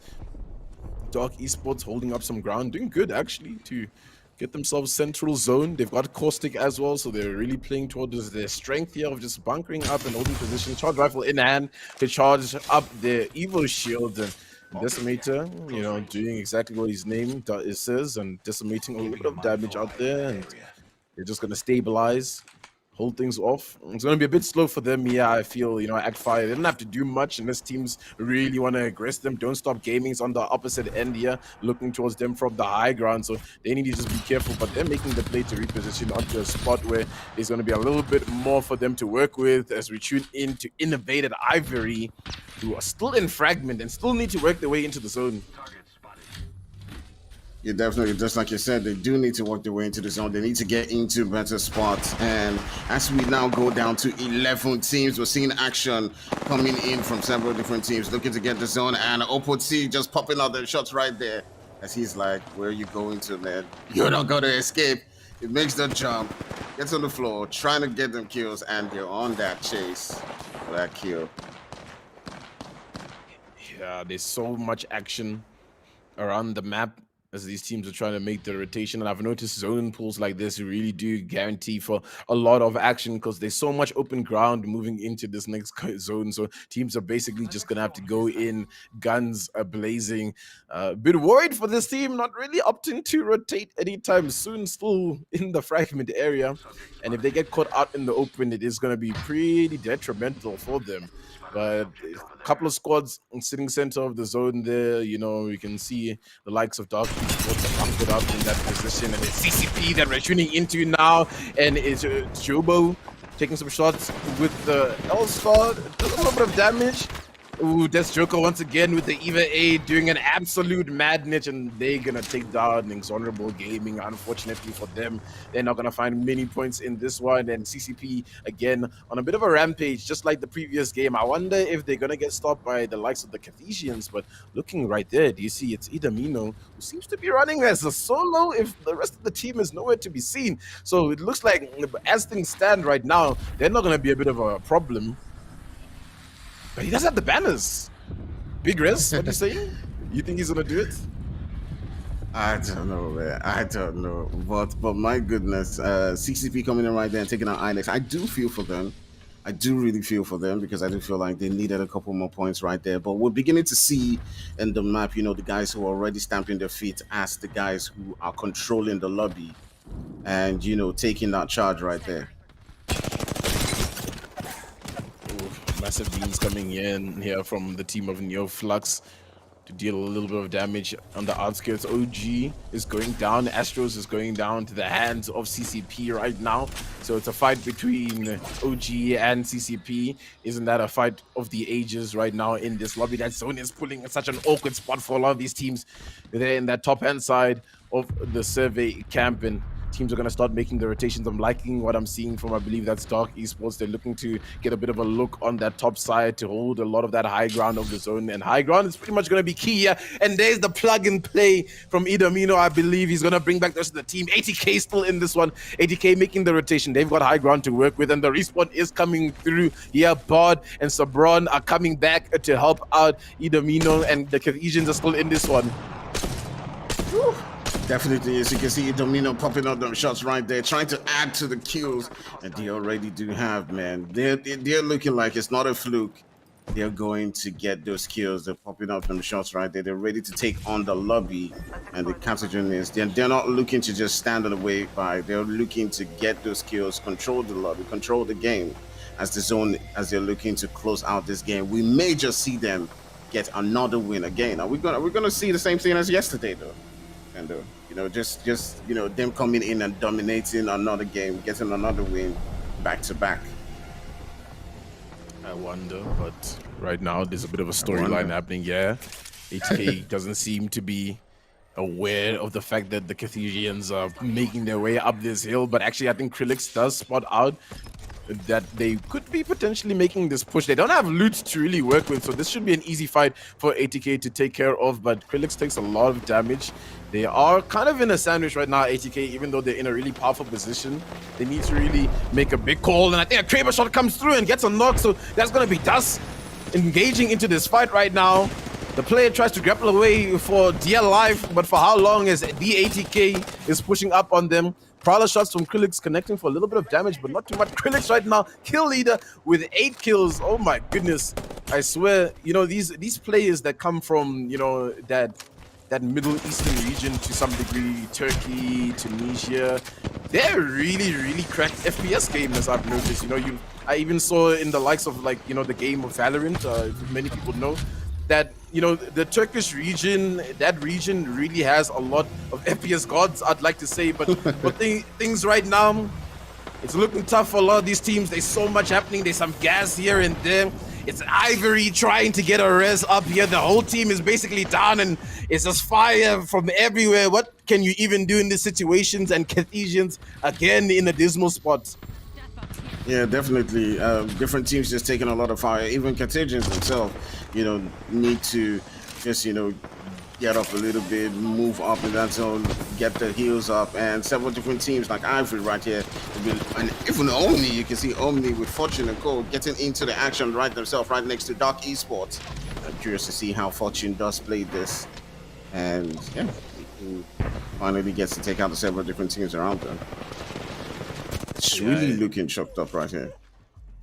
Yeah, it's ATK is controlling so much real estate right now. They've got so much information to really dictate exactly how they want to end this game off. Where's a good spot to work with? OG, all still up right now and we're working well. They're trying to pressure the likes of Dark Esports out of this building to get a little bit of real estate for themselves to work with. Innovated Ivory. Oh my goodness. What is the spot that they're in? I can't even believe that they were able to just vibe things out there without anybody really contesting them. Still 5 teams in this lobby. Things are just going crazy left, right, and center. At this point, we need like multiple streams to cover all the fights that are breaking loose and all these individual POVs that are happening. Oh my goodness, there's one coming in right there. The guys from Omni need to make their way in. There's Dark Esports now be coming out of that position. There's several different teams will be looking to get into the zone quite quickly. We'll be going to be seeing some action popping out. I do think the guys from Omni and Dark Esports are about to get into it. You can see Ivory as well now beginning to let loose and popping out them shots, taking out a couple of players, but it's going to be taken down. And that would be a GG's going out in 5th place right there. We're down to Omni at Dark Esports, about to get into some action right here. As you do see Predator getting some shots being popped at him. And oh, my goodness, that would definitely be predictor going out of that game right there. Omni getting a couple of kills right here, doing lots of work. You got the Carcinogens, you got Omni. And I'm curious to see who the third team is, as Carcinogens are himself taking some shots against ATK. ATK popping some shots. They definitely do want to get the revenge right here. And Chingvi coming in, getting a couple of shots out right there onto the guys from Omni. It is... Ooh. Man, I'm curious to see who's going to win this fight at the end of the days. And Omni is fighting, battling Astros, popping out some shots, trying to get them kills right here. ATX is still not giving up. Kralex getting the knocks right there and taking out the guys from Omni. Sorry, taking out the guys from Carcinogens. It is now ATK versus Omni. And I'm not sure. I do think the guys from ATK have the advantage right here. But who do you think is going to win this one? Yeah, tough to call because they do get that res up to dust, so it's going to be a full 3, but the play to jump in is going to be called by Ominous Gaming, and they're looking to clean things up here. It's Fortune with the flatline doing so much damage, but it's Krillix and Jambi, dynamic duo to clutch it up! Oh my goodness. We said it, man.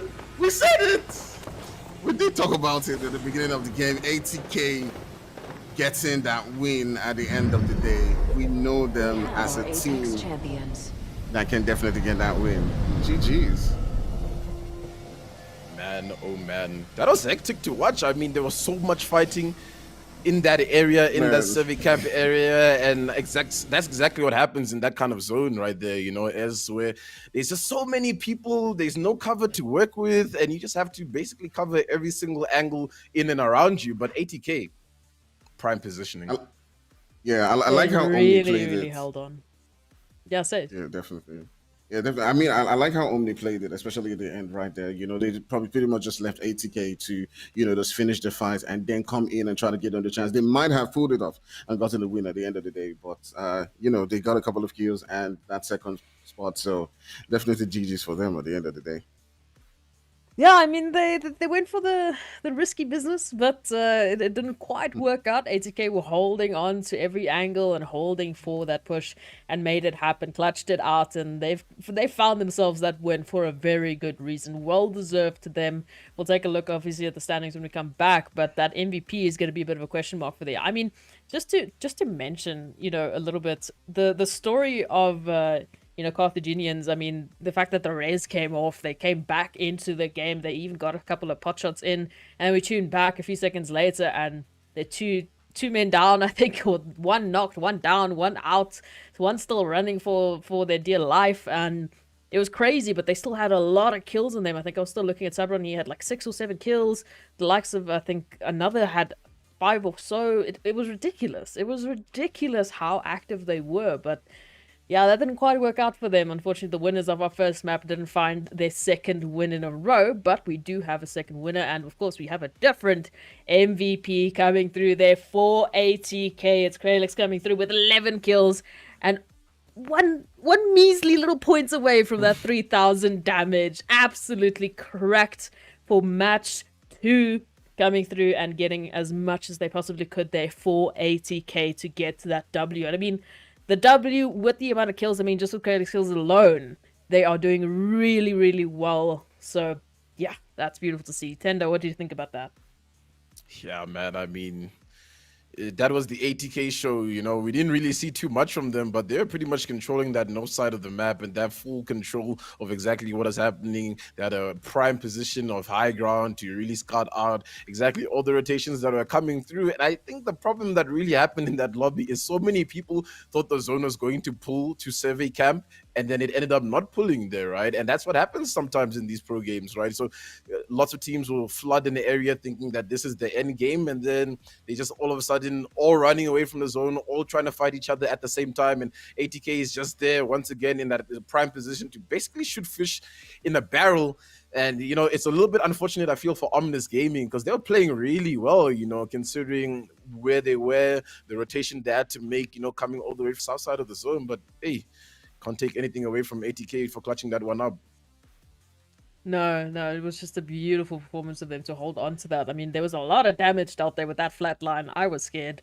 It was just rattling away, and I wasn't sure where that was going to go. And I mean, those are two of the heavy hitters that we're talking about, right? You know, former underrated as a now Omnius Gaming, of course, going against ATK. Those are two very big names in the South African esports scene as well. So it's a very, very interesting story that we saw happening there on match 2 of day 2 of the African Throwdown. But of course, we still have many more coming your way. We still have 2 more maps after this short break. Still a lot of action coming through today that is going to keep you on the edge of your seats, because I know it's keeping me on the edge of my seats. But for the time being, please stay with us. We'll be right back after a short break.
Welcome everyone to the Apex Legends African Throwdown, brought to you by NODWIN Gaming Africa. Now, we are at the halfway point, officially. Group B, they have half the chances left to get themselves into those top 10 slots to move on to the next phase of the African Throwdown. So let's remind you by taking a look at those standings to see what happened in map 2, who took the number 1 spot, who got the most kills, who got a few more kills and more points in their back pockets to get them that much closer. That is the question. So let's take a look at it as it stands. ATK Esports coming through there with the 31 points in first place. And wow, what a surprise. Carthaginians still in second place. They were 23 points with those 16 kills. Doesn't really matter what placement points they're getting at this point, because it just seems like these kill points are absolutely insane. Omnis Gaming coming through in third place with 17 points. Draw 5 in 9 with 9 points in fourth place, which is really interesting because they're actually a team from Madagascar. Carrying a controller player, like the name, in 5th place with 7 points. Dark Esports in 6th place. Ooh, Ivory coming through there in 7th place. Neoflux in 8th. Don't Stop Gaming in 9th. And Rollers in 10th. Your top 10 for map 2. Now, of course, to remind you, we're only going to be looking at the overall standings at the end of the day. So for the time being, we're just going to go match by match looking at the standings. And you can try and do the math on your own. I'm not going to try and do the math because we've heard and we've seen what happens when I try to work with numbers. But looking at it here, Tendo, unfortunately for some of those teams, they didn't really have the best map 2, but still 2 more maps left. So what are some advice that you can give for some of the teams that were going into the next map? What do they need to focus on? What do you think? What are you noticing that some of the teams might need to work on? Stay clear of ATK and Carthaginians because because it just seems like they're sucking up all the kills. You know, it's a bit interesting because the contrast to Group A, right? Group A, we saw a very even distribution of where the kills are going, very competitive in terms of who was at the top here and there. Yes, 2 noobs, 1 cheater. We're pulling ahead of the pack. Definitely the outright best in that group. But I feel like today it's definitely there's like 4 top dog teams to be looking out for, and if you walk into those top dog teams, you just point on the board at this point. So it's a little bit tricky right now to give a bit of advice, but keep playing your game, I think, is probably what I'd say, and just try and adjust as well as you can, because there's still 2 more games to make it happen. We saw yesterday from Innovated, it can just pop out in one. That can any team hopefully do in this Group B. And of course, as you know it, they only have today to get themselves in that top 10 slot to move on to the next phase. So for now, I'm going to say goodbye as I hand it over to Tendo and Fire to take you through map 3 and all the action that awaits you. Of course, guys, you know what you do. Take it away. So, all right. Yeah. Time for the 3rd game past the halfway mark. So, usually Act Fire around about this point. This is like the do or die game, right? Because it's this game or else you're coming into that last game pretty much just treading on thin ice if you haven't kind of guaranteed your slot in at least top 5, maybe even top 7, because going below top 7 is starting to be a little bit tricky. You're starting to put yourself in a position where there's maybe this one rogue team that's sitting 20th place that comes through with a crazy game and takes your spot. So right now, a lot of adjustments need to be made from a lot of these teams. Yeah, definitely. Aside from adjusting, like you said before this game started, one of the teams that they do need to stay clear of is definitely Carthaginians. ATX. The way Sabron and his team plays, they're out to and basically annihilate any team that they come across, except ATX and Omni, of course. Those teams do seem to just match their firepower. And ATX, knowing that they were third party in the first game, came into that game knowing they had to get that win. So I'm curious to see how this game does play out if the other teams do step up, or if Krelix and his boys just take out that game like they did the second one. Yeah, definitely going to be interesting to see what ATK's look is going to be looking like in this one. The zone will be a big factor. I feel it's been a big factor so far. Usually wherever the zone pulls, you can kind of call a couple of the teams that are in and out of the area if they're gonna maybe win it, if they'll be looking good towards that any game. But right now, everybody looking to be dropping to where they normally drop. But It does look like Lava Siphon might be contested this time with Dark Esports, unless that team is flying all the way to the Geyser. I believe that should be the team of Inexorable, maybe looking just to go past to Geyser. Yeah, it does look like that is they're playing. A couple of teams in Fragment as well. No one's landing Landslide. You know, I wonder why. I feel like the loot there is a little bit on the short side, and that contention once again is happening there, I believe, with Rollers and OG there in staging.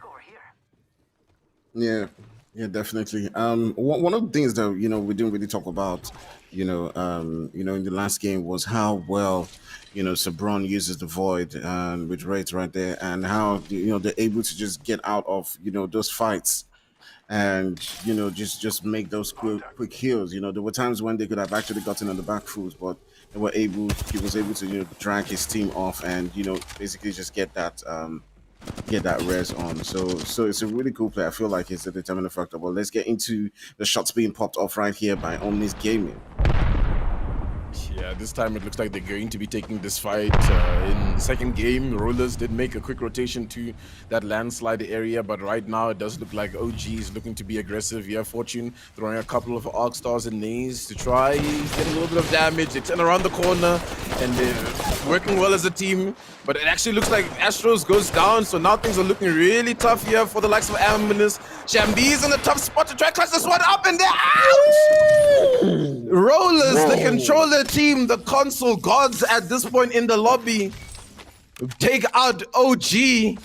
And that's a shock to a lot of people in the stream right now, I'm sure, but Rollers are looking really, really good. They're looking like an oiled machine working together there to take up that team fight. Man, definitely stepping up right there and taking out Omnius. I did see that one coming. I actually thought that, last player right there was going to clutch it, but my goodness, as you can see, they've definitely stepped it up right there. What do you think about this play always coming in from Idamino? Probably just scouting around, trying to figure out where different teams are. Yeah, so, I feel like Carthesians are pretty confident at this point. I don't think they will not qualify for the next round, so it's definitely cool to see this lurking Wraith role of just like searching, getting information in and around the map. He does need to be careful because ATK is there in that climatizer area, so if he oversteps it a little bit too much, it might be a bit detrimental for his squad, but for now, we are tuning in to Innovated Ivory, who are in a bit of a fight here at Overlook. Sentinel amped up in the hands here of, I believe you say that it's Next Liggies. Bit of an interesting name there. I mean, on all gamer names, interesting, Ampfire. Very, very, very interesting, especially Apex Legends names. I just have to say it. Like it's like a lot of players just go like, we're going to give ourselves the exact names that's going to make it difficult for people to pronounce our names. Yeah, definitely makes it hard for us casters on the broadcast, but we'll try our best as always to bring you guys all the action. It is the team of Light who are taking these shots out, and this is a very interesting position that's happening here, but Ivory just snaps onto them. Light taking a bit of a questionable fight here. Not too sure why they're not playing as a team lifeline player there. Don overextending things. Shadow's in and Shadow goes down, so it's all one player, and Innovated are doing really well here to gather up some points. They're working well as a team. They're sticking together, which is not what we can really say for the team of Light. And yeah, that's just going to be a quick, easy cleanup for them. Some easy points, and we're down to 17 squads. I'm definitely not sure spreading out as they did was probably the best decision that they could make. But it does look like, the guys from ATK might be getting into a fight as they're coming in quite close to another team. So let's see how that one goes. You also see Kati, Idamino, also scouting that position. So we may see a third party coming in from them on that particular fight, while ATK begins to pop out them shots right there, trying to get the kills. Right then on that back foot, getting a kill right there, confirming it. And oof, definitely getting into the several different fights right there. That Swilka, did I pronounce that well, man? Indeed, you did. It's Nash who's stuck in this building. Oh, guys, lone soft, but luckily he is playing that caustic. But hey, Carthaginians are making their rotation this side. ATK, you better clean this one up quickly, or it's going to be Carthaginians coming in to clean them. But they're doing well. They've retained a lot of HP, so they will be ready for a push if it does come their way. And that's exactly what's happening. It's Idamino trying to throw a couple of Oxstars in the building to try to deal a little bit of damage. I believe defensive bombardment is going to come through from Krillix on top of the building to buy them a little bit of time to readjust. Bod up at the top there has taken a bit of damage. This is a big fight for the tie of the lobby. Yeah, I feel like whoever wins this one is probably going to be the overall leader of this game anyways, the way things have been shaping up between ATK and Carthaginians. Bod taking some shots through the window, doesn't connect for too much damage, but Dust goes down to Sabron, and now it's just going to be Bod with the EVA 8 shots doing so much damage, and it's going to be Carthaginians now looking to clean up ATK. Not much Krillix can do in this position, and that's going to be ATK winners of the second game, going down to winners of the first game. I'm sensing a bit of a trend here. Man, it is the same move that the guys from, Carthaginians, did in the first game, coming in with that third party and clearing out the guys from ATK. They'll be definitely really that move right there. But yes, this is definitely what they did need to do. I do feel like they just tracked them down and went out for ATK. Why not take out the guys who are potential or could be potential winners early on and go on into the game and try to win it out? Now they can be comfortable and try to just see the game through. Yeah, I mean, not really much for ATK to worry. They are doing pretty well for the most part with their points, and I mean, this is gonna be a bit of a rough game, but as long as they have a decent final game, they should be good to go into that next phase of the African Throwdown hosted by NODWIN Gaming Africa.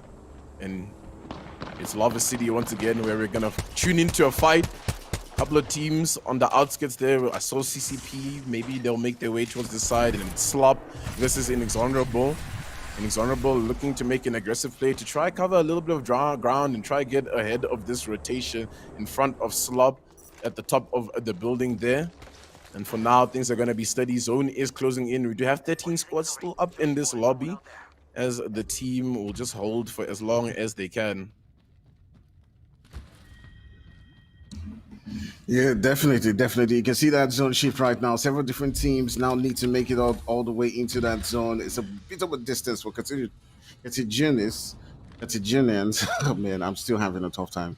I'm gonna spend some time trying to learn that name. They should at this point they need to just make like a compilation of you and me trying to say their name. Honestly, man, that's just a quick million views at that point. I'm telling you. But yeah, gotta make their way all the way into Harvester right there. And Don't Stop Gaming now coming into the mix right here, popping out some shots as you can see. And Nando Broziv getting a couple of kills right there. And oof, my goodness, look at that name. Like man, what is it with the names, bro? What is it with the names?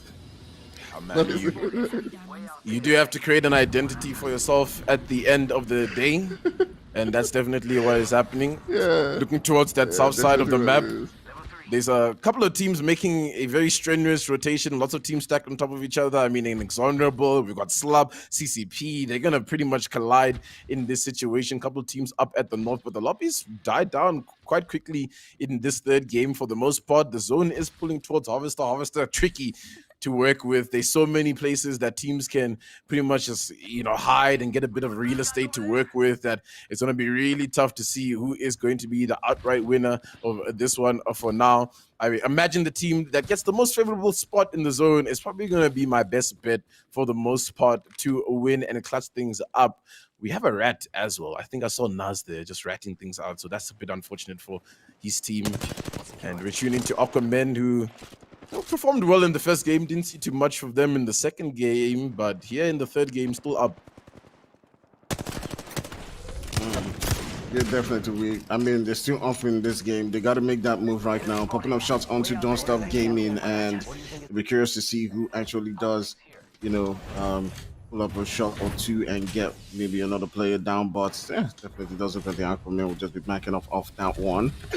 And the zone's going to shift in a couple of seconds. The guys from think Nas and his bros are already in that zone. You can already see the Carthaginians already in the zone, looking, not too close to anybody right now. But yeah, we're curious to see who gets into their sights right now. It does look like a couple of teams are taking our advice and just staying away from them for now. Due to we still got a couple of teams. We still got 12 teams, but yeah, Nas and his bros might just or Fluke and his bros might just get into a fight to them if they're not careful. But what do you think about this rotation from Carthaginians? Just after taking out ATK to just being, just silent, staying away from a couple of fights.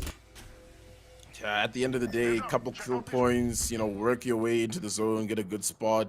I like that they're hugging edge of the zone. I'm sure they know that there's a team still in Frag East, so I think they're going to just try hug that edge of zone and try farm them up. I love the rotation that Slup took with the Valkyrie, covering a lot of ground, knowing there's lots of teams in the area, the likes of CCP in this area, trying to hold the edge. And Kubo taking a couple of shots with the sniper, connects for a little bit of damage, but not too much. These two teams are going to be in a bit of a stalemate across this train track, and this train track throwing me back to yesterday's game when Innovated ended up winning. And now it's a situation where CCP are going to have to try win this one out against the team in front of them to try and make a clean rotation. Or maybe they might have a race portal to guarantee them a little bit of ground, but they are getting shot on the opposite angle, so it's not a good spot that they find themselves in. Luckily, Zone is going to pull pretty close towards them, so they don't need to panic for too long. It is Ockerman, the team that is inside this train car on top of these train tracks, causing a bit of trouble there for CCP. Yeah, CCP is one of those teams that needs to, step it up. We've seen them get into a couple of fights in the first game with Dead Joker doing impressive in that one. So, I mean, in the second game, we did see them, just fall out a bit, but it'll be curious to see how they do get into the fight. They might, if they can get into a good spot in the zone, they might be able to cause some trouble for a couple of teams. So, it'll be curious to see how that one goes. A lot of teams, just playing it a bit quite cautious right here, just prioritizing, getting into that zone. So let's see how it goes. There's so many teams by Geyser stuck in the rotation. The boys, one of those teams close by. Alucard, the only one left up on the team. Solo Gibraltar gonna have to make something happen for the squad. It's Drip Apex laying down some fire. There's a lot of teams are starting to rotate, and Idamino gets a knock onto one of the members of Drip Apex. And yeah, Drip's just going down, unfortunately. Ooh. Just caught bad rotation, bad positioning for them here, and it's just gonna be a cleanup, I'm pretty sure, here from the Carthaginians to get them out. And it's the L-Star beaming here from Indamino, and the L-Stars have been such a threat as of late. Not much you can do against that gun as soon as you see those projectiles flying towards you. There's still somebody in front of them, takes a couple of shots, but that is a solo if I'm not mistaken, so it should be the last member from the boys that they're probably just gonna come sandwich up and clean out. Unless I saw an extra scan there. Oh, there's gas coming through. So this is actually a different team, different look here for Carthaginians to worry about. They enter in, Sabron, flatline in hand, can do a lot of damage, but can't really see much through the smoke. Gonna just spam the EVA 8 shots to see what he can find, what damage he can find to work with, but no damage to work with for now. It's 69 streamer. Oh, they're going downtown, and Idamino comes in and cleans them up with the L-Star, and they're out for it. Man, my goodness, they keep the onslaught going, just as we did predict, getting the kills right there onto 69 streamers and just cleaning them out. Idamino stepping it up right there. You expect the Sabron to be the one who will be getting the kills, as we did see him perform in the first and the second game. But Idamino has been that guy who has been scouting out, getting informations, and you see him right there stepping up and getting a couple of kills. So GG's to them. I mean, it's pretty much just shaping up as them being the dominant force in this lobby right now. Yeah, very big dominant force in this lobby, reminding me of when DNMK ran through their lobby back in the first African Throwdown.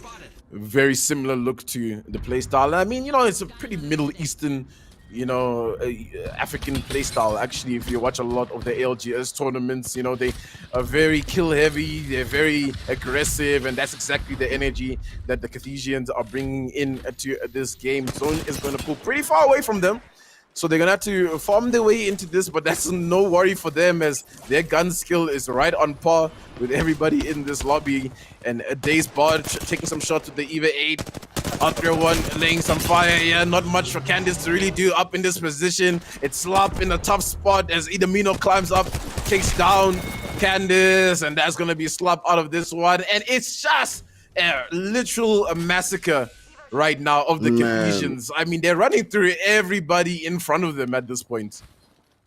Man, the Cartesians just basically farming at this particular point in time. They're taking on team. And now they've got to rotate into the zone. We got 8 teams left, and it's definitely looking like they can actually clutch this and, get that win at the end of the day. Very true, but there's still a couple of teams here that could prove to be a little bit of a struggle for them. The likes of CCP, I feel Aquaman as well have shown what they've got, and they're doing well so far, playing as consistently as they can in this third game. Still squads trying to find their way towards the zone and find some room to work with. You can see Cartesians making their way through the center of Harvestar. Inexorable is still in this one as well, so they're going to try and make their way in here. Don't Stop Gaming is actually the team that's up at the top here, if I'm mistaken, who are holding this high ground over the team of CCP. Nando takes a lot of damage, needs to be careful here, and actually that's Aquaman up at the top here. So we've got 3 teams hugging this side of the zone as the rest of the teams are trying to make their way in. Still 8 squads up. Yeah, definitely. It's looking like it's going to be a crazy one as Aquaman Nexus keeps popping up them shots right there onto several different teams. They do seem to be pretty much surrounded. They've got a couple of teams around them, so they do need to be careful how they do play this. Don't Stop Gaming throwing some projectiles right there onto their position and can do some damage right there onto Nexus and his boys, so they do need to be careful. I'll be curious to see how this one goes as the zone right now is making its play. Yeah, a bit of a tough angle here for the Aquamen, because if they stand too close into the middle, the team of Don't Stop Gaming pretty much has free angles on them, but now they don't have much, of an ability to cover their backs because they can't really have that look. So I'd be surprised if they don't really opt for a reposition eventually. I feel like the team down at the bottom, which is the likes of CCP, is a bit in a better position considering how the zone is going to be ending. We do have a bit of a red cam coming in over here, and Ismailug, who unfortunately is just gonna have to wait things out. Solo's here, so much is happening behind him, and you just can't do anything about it sometimes when you're solo. You just have to wait and try to get as many placement points as you can. Zone closing in the next 45, and we can see the team of Cartesians making a bit of a rotation to, I wonder if they're taking a fight on that opposite side to try clean things up. Not too sure, but they are trying to get some ground to work with. Yeah, definitely. Just as you said, Don't Stop Gaming is still holding the position. I do feel like one of them might actually make that flank and get into another position, as you can see, to try to get the kills from another angle. And it would be curious to see how the guys from Aquaman do seem to play this. They got to get out of this position because it's not a very good one for them. They can't pop out those shots onto the guys from Don't Stop. So yeah, I mean, they got to make that move now, and because they can't hold onto this position for too long. Yeah, and Zone gonna start closing in and causing a lot of pressure for a lot of these teams. Aquaman still exchanging shots with Don't Stop Gaming, and at this point they are pretty much just trying to exhaust as many resources as they can. Don't Stop is in a really good position. They just need to make sure they cover every single angle, don't take too much damage, and the Cartesians causing a lot of pressure on top of them. Ooh, the crack comes in from Bod. R301 showing why it's one of the best weapons in the game right now to be using.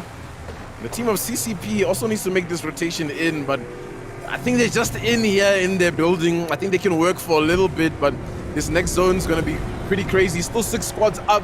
This is the most squads we've had in the final zone like this tonight in this Group B fixture. And Indamino's taking a lot of damage down there. Needs to be really careful. G7 scout shots from Paul, but takes a lot of damage in exchange. And there's just shots everywhere, man. It's like a battlefield. Yeah, definitely. The guys from Carthagins, will definitely be looking to make their play, get into the zone deeper, get into a better spot.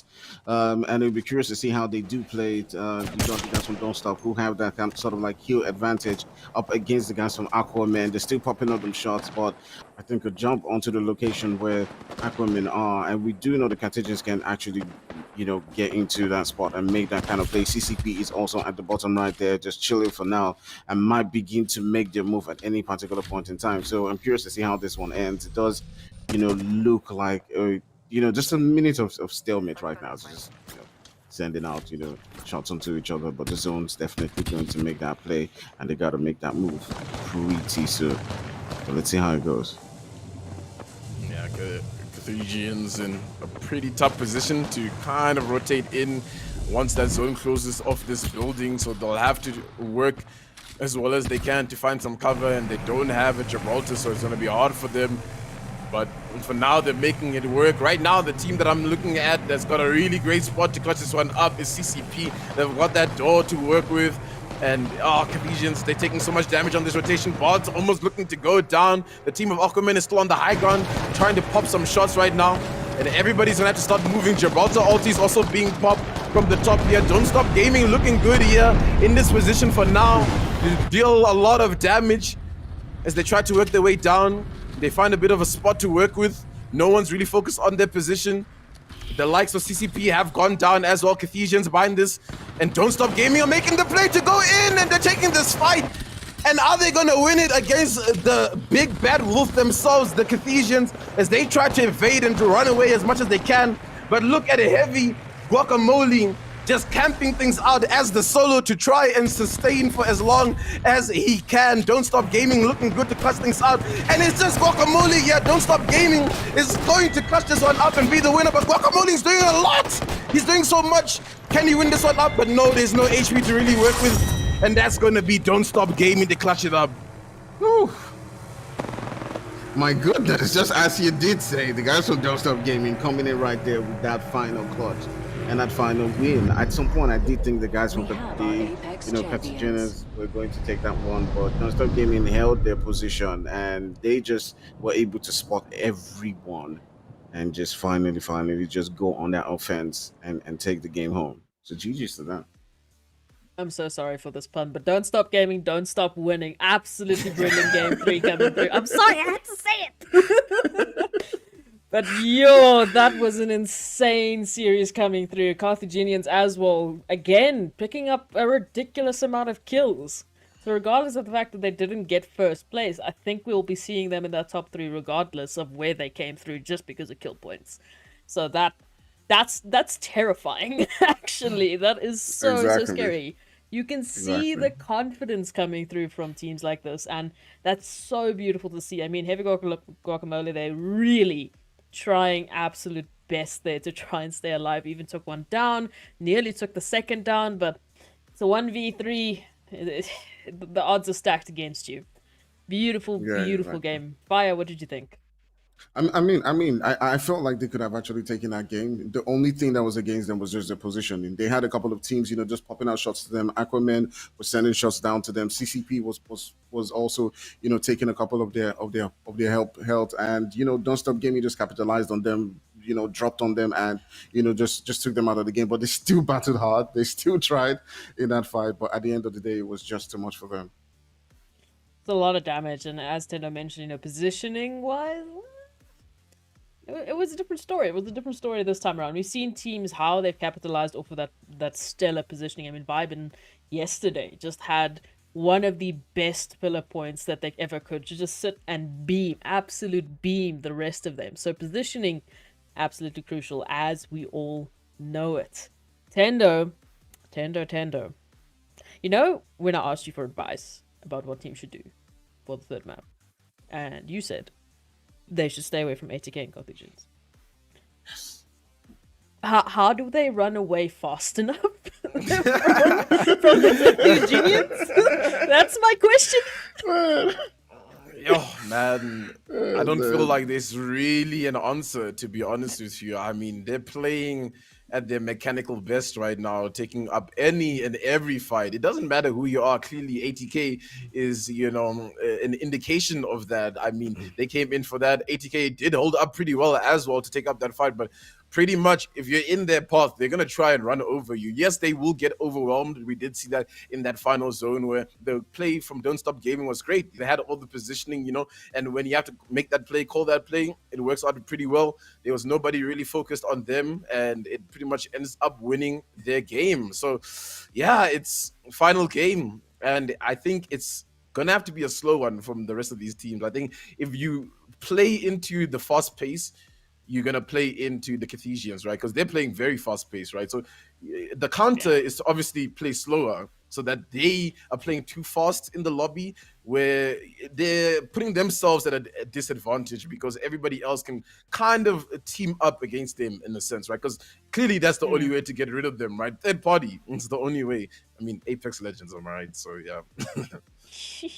Yeah, But and you first, definitely let's did take see a that. yeah, Oh, you sorry. did. You absolutely did. No, it's okay. It happens. Let's take a look at the MVP for the third map of today. It was a stellar performance, but let's take a look and see who did the best this time around. Ding, ding, ding. It's going to be, Nando Brosov coming through there for Don't Stop Gaming with 7 kills and a total damage done of 2,141 points of it. Absolutely beautifully played there for the third map. Our MVPs are looking stellar today. We've had some different MVPs thus far. Tendo, what do you think about that? Yeah, man. I mean, it's definitely really good to see a diverse MVP pool. You don't want to see the same player kind of rolling in the lobby and getting MVP for the entire day because it can be a little bit demotivating. But it's good to see, the likes of Nando, the likes of Don't Stop Gaming, working hard, knowing that these are crucial games for them, to qualify. And I mean, off that last game, they're pretty much sitting pretty. They gotta just calm things down and control this final game so they don't end up being one of those teams to go out first. Well, here it is. That doesn't look right. I saw 2 noobs, 1 cheater there. Hold on a second here.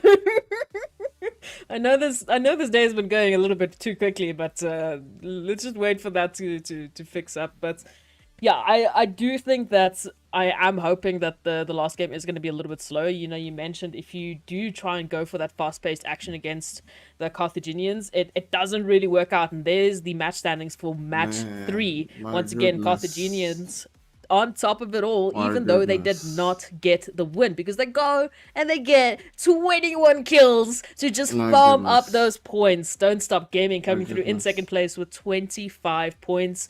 Aquaman staying in third place there with 14 points. And before I go on, can we just look at the disparity of kill points between our top 2 teams, or rather just the Carthaginians, and the rest of this leaderboard? It's insane. God. It's absolutely God. insane, and I feel like we're going to be talking about this for a while, but let's look at the rest of the leaderboard there. Carrying a controller player coming through in 4th place. Neo Flux in 5th. Dark Esports in 6th. Spartans coming through in 7th place. Ivory coming through in 8th. Rollers in 9th. And ATK Esports in 10th place. That's a weird sentence to say, but there it is for the time being. So once again, overall standings will be at the end of the stream, but for the time being, it's match by match. It's trying to do math in your head to figure out what is happening on this stream. For everyone watching, thank you for staying with us. We are going to be going to a short break, so please stay with us. The action is right around the corner. And of course, you want to find out who's going to be going through to the next phase from Group B, right? You want to know who those names are. You might have a few in mind, but maybe they won't make it. Maybe they definitely will. Who knows? Stay with us. We'll be right back.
Welcome everyone back to the Apex Legends Throwdown. It's going to be an absolute crack of a game as we have one more map for Group B to find themselves a potential slot in the next phase of the African Throwdown. So, it's going to all come down to this last map. But before we go to the last map, let's remind you of what happened in the previous map. The standings as they were, in case you got a little confused.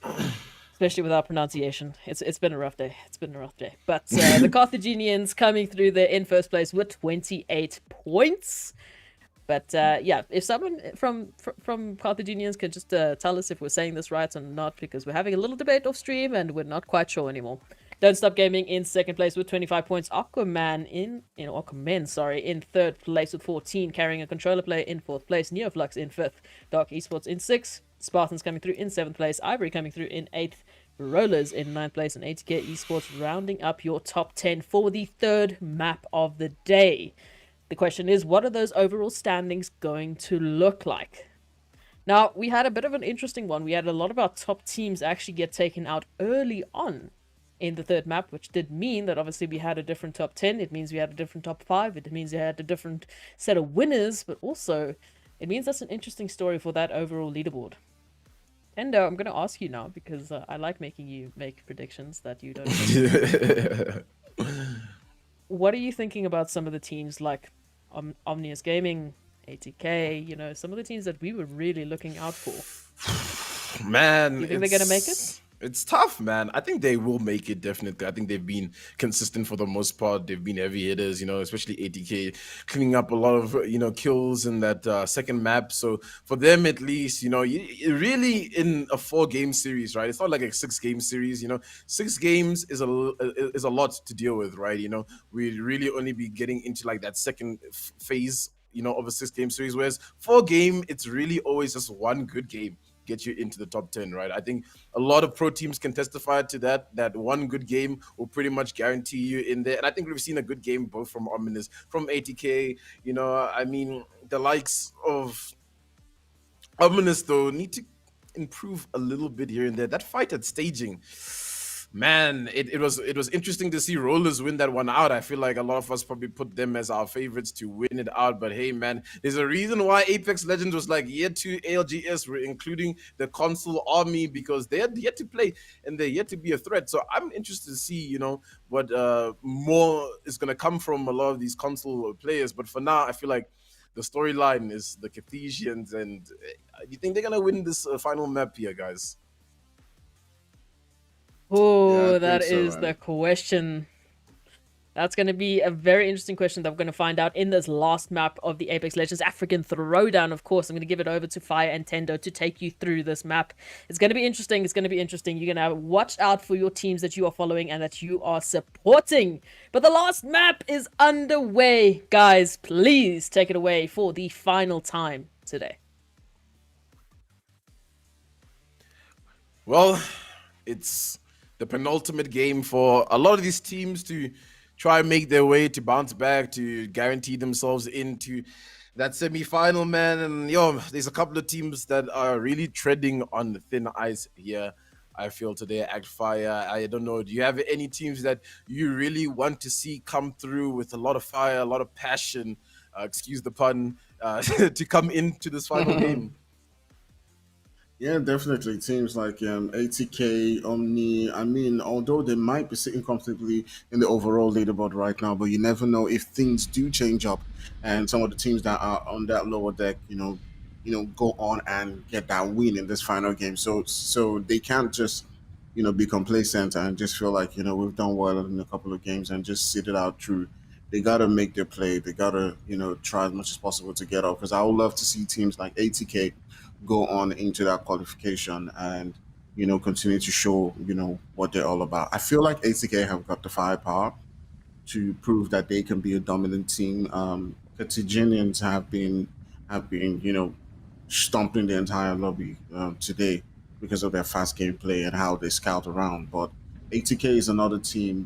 When they do get into the right positions, they can grind it out. So yeah, I'll love to see them step it up. Step it up is definitely going to be the storyline for these teams to guarantee themselves into that semi-final. I mean, it's a short tournament, but the journey is definitely long. I mean, you come out of this Group B after what the Korea. Hey, you know what? We know who we're talking about at this point. After what they've done in this lobby, coming into that semi-final game, confidence is going to be a big, a factor for a lot of these teams. Will they feel confident coming into semi-finals, knowing how tough it was for them in this group stage? But for now, it's the final game of the day. Apex Legends African Throwdown, hosted by NODWIN Gaming.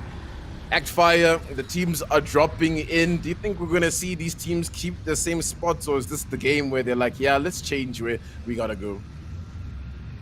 I think you can already see the Carthagins, going towards their, favorite spots right there around Survey Camp. You also see the guys from ATK keeping the same spots. I think they're just keeping status quo, as far as I can tell. Seeing the previous games that we did play. So yeah, they're pretty much just going to keep that one, and that might actually be dangerous for ATK because Idamino, as we saw him scouting the last game, might just understand their drop zone now and decide to just make that play onto them like they did in the previous game. Yeah, definitely, man. I feel like in this game, I'm looking at the likes of, Innovated Ivory. They've been having a bit of a rough time. I feel Drip Apex as well.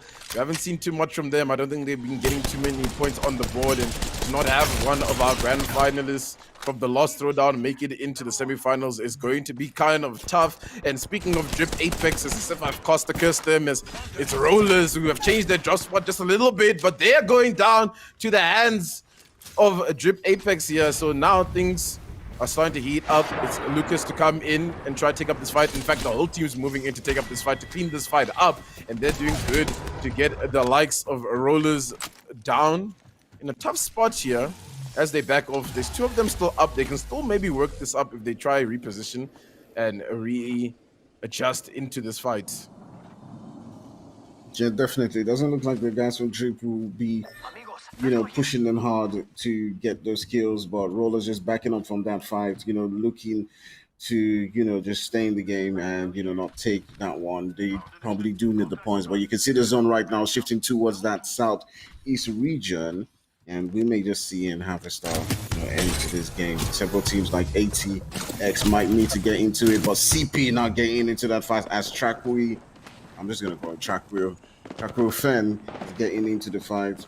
Chasing out, I do believe that's the guys from Light, and getting the kills right there. CCP, another team that we talked about, they came third in the last game, got a couple of kills, and they've been steady, they've been consistent, both in the first game and the third game, getting kills and placement points. Yeah, definitely.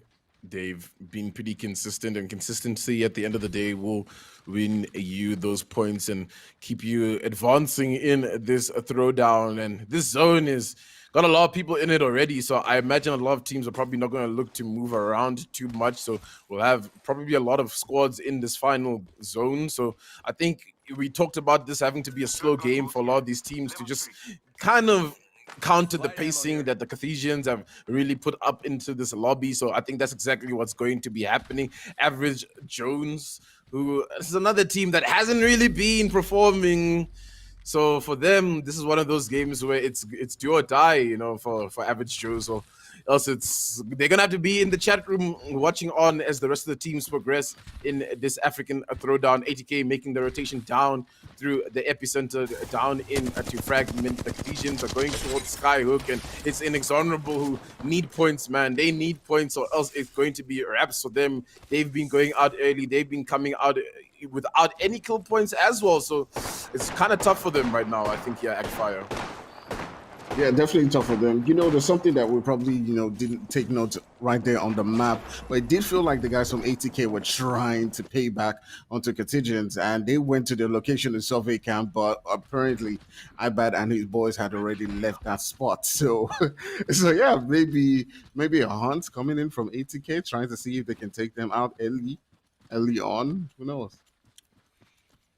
Yeah, they kind of going to get into this traffic here into Fragment West, where they're pretty much all going to be stacked on top of each other. I mean, for ATK, for Carthesians, I feel like they're not too worried in terms of going out early in this final game. They've pretty much secured themselves to advance. The zone's going to be pulling towards the tree side, so a lot of teams are actually going to be making a big rotation. Yeah, I mean, look at that, Actfire. How many teams are on that north side of the zone? They have to come through so many chokeholds that are going to be so detrimental towards them to come and find a final position to work with. But now tuning in to the lobby leaders, the big bad wolf of the lobby, the Carthesians, as they're working their way in here to this construction building, and it's the boys who are in here. They get scanned, so now it's gonna be Idamino to drop down in and chase down the poor Octane. Oh no, he's running away. We're not getting to see any of it, but here we are. There we go. He's beaming him out of the sky, and that is going to be very unfortunate for Alicard. Going down to the heads of the Carthesians. It's just, you run into them, you're bound to go down at this point as they clean things up there. But the rest of the team is still up and making their way out. So for now, it's just one that went down on the side of the boys. The rest seem to have managed to make it out. Man, definitely. You know what we said throughout, especially, you know, during the break. You gotta stay away from these guys. You know, Idamino and, you know, Sabron are not joking. So you want to stay alive as much as possible. Don't get into their hairs. But it does look like ATK and, you know, the guys from Cartesians are going to get into a fight pretty soon. See how it goes. Yeah, man, there's so many teams stacked on top of each other. Can barely read any of the names the way these teams are stacked on top of each other. Speaking of team that is in a bit of a fight here, it's Neoflux, and you've just jumped down onto an Arcstar swing, and it's not looking good right now. One is down. It's all up to Niv to try and clutch things out. Rampage gets the one knock. Is this a 1v1? It could be a 1v1 right now. He could clutch this one up for you. Seem to keep them in contention to keep going in this tournament. But no, it's not looking good for Neoflux.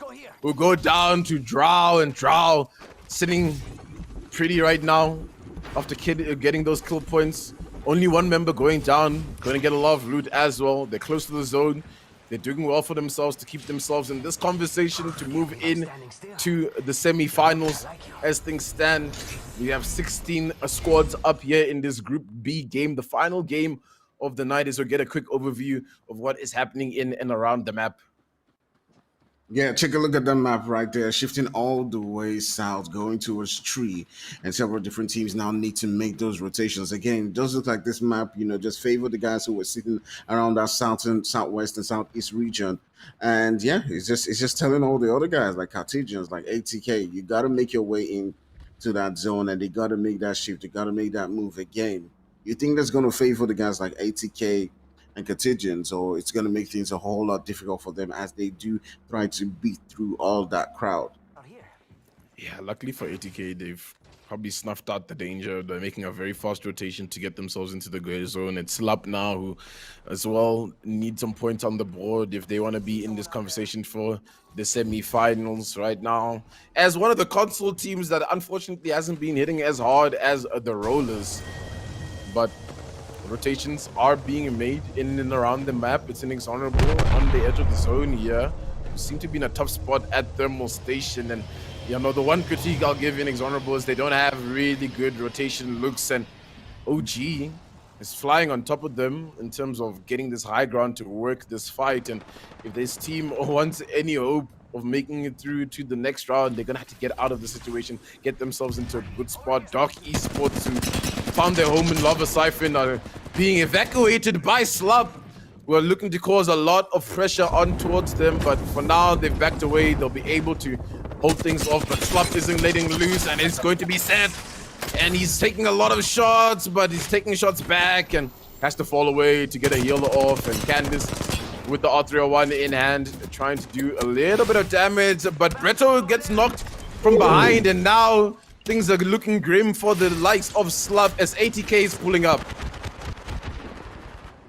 Oh, definitely not making it easy right there for Slap as they are getting some shots right there, even from the third party, with ATK now pulling up, trying to clean this one out. They want to make their way into the zone. Chamber, you can see right there, just jumping in right there, and he's going to make that move onto Seth. And his teammates, oh, Seth gets him really damaged right there, and ATK just coming in right there with the cleanup and able to take them out. My goodness.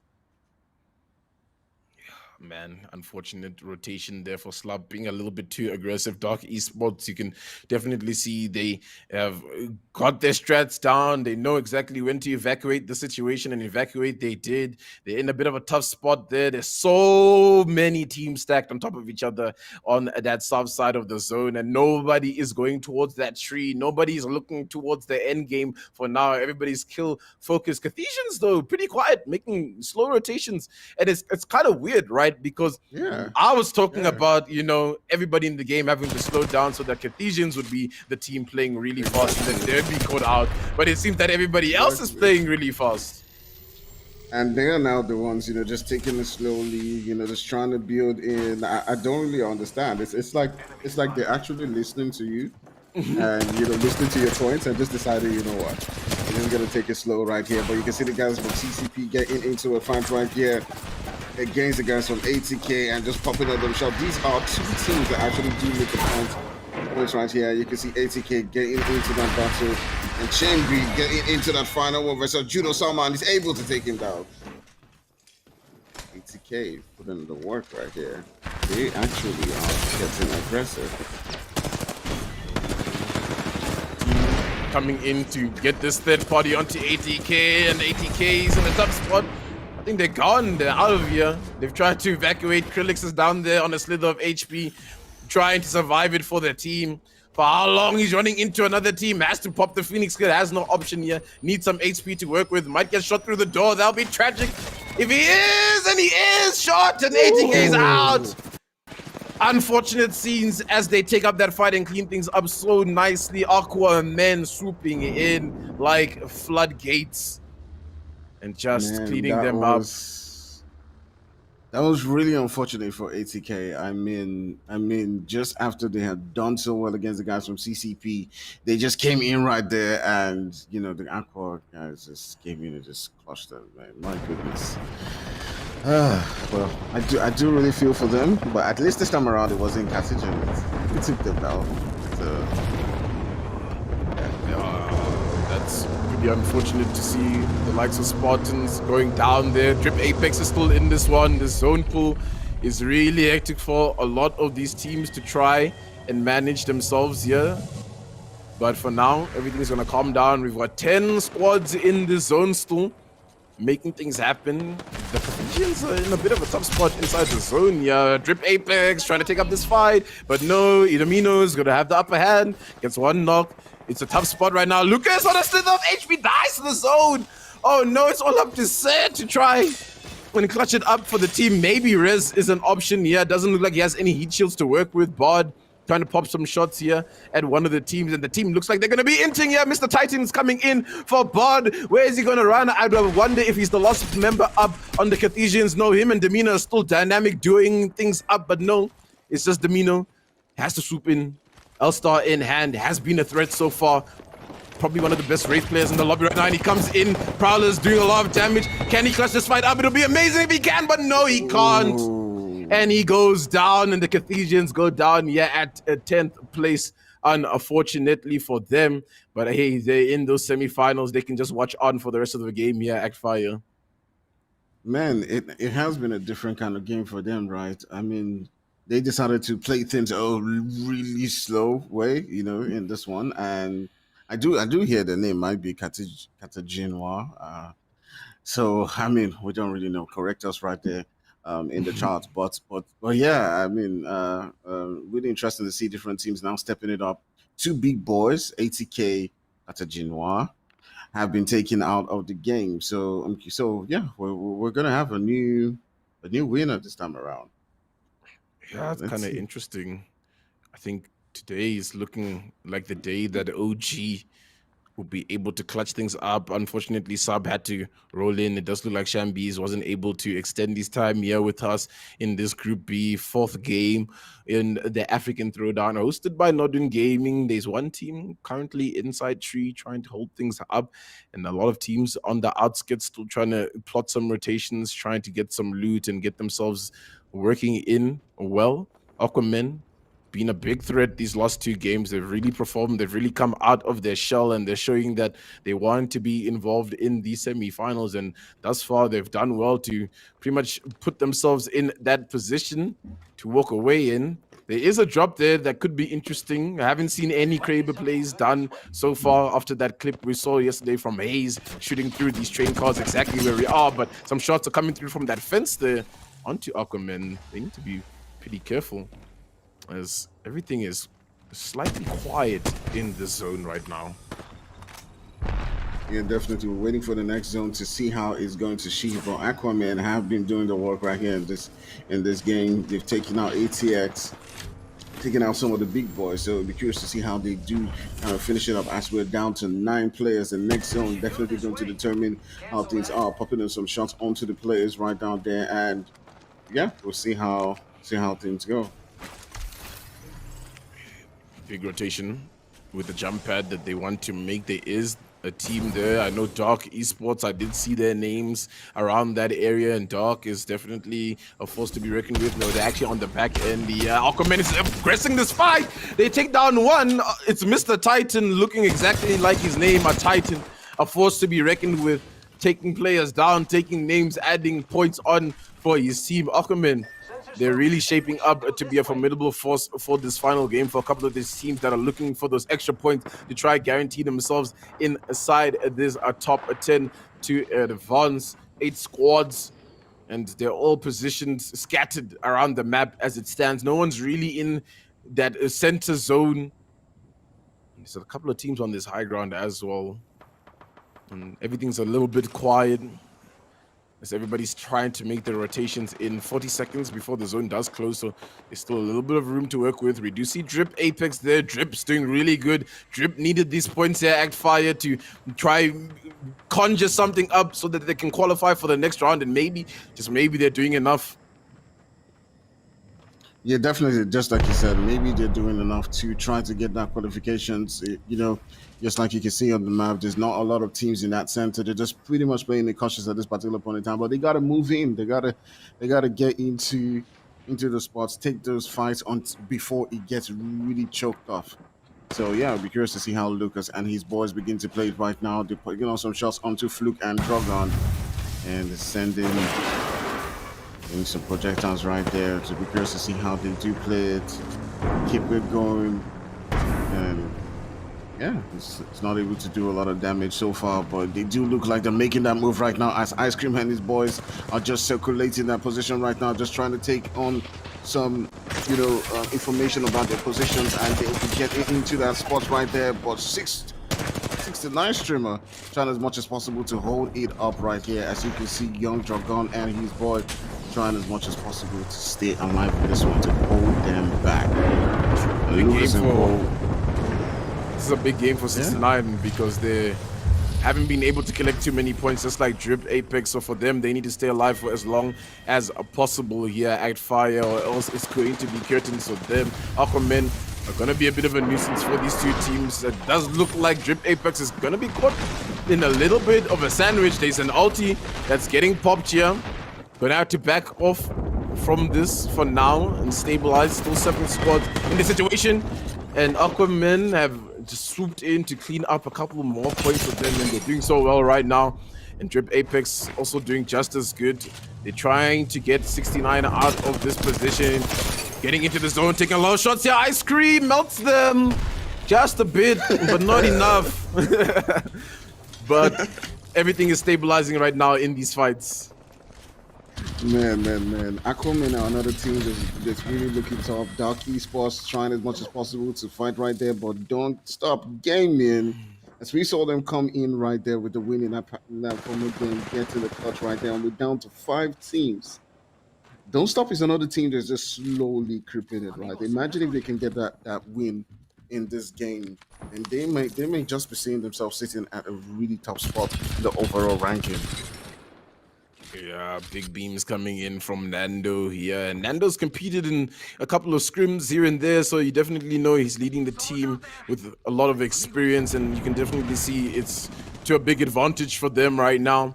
It's Drip Apex sitting there in the middle. We've got the likes of 69, We've got right there. Whoa, 16. Whoa. Drip Apex is making an interesting move to jump pad on top of Aquaman. And is this going to be a fight that's going to transpose? And it is. As Drip Apex trying to get into a good position here. They're finding that loot that Aquaman had left over.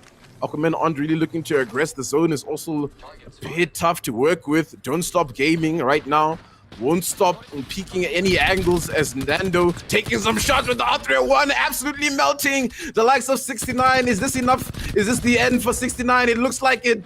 4 squads left. They go down, unfortunately, in this situation. Don't Stop Gaming, Drip Apex. We've got a solo player there on the top, ratting things out, getting points. And, of course, we've got Aquaman still in this one as well.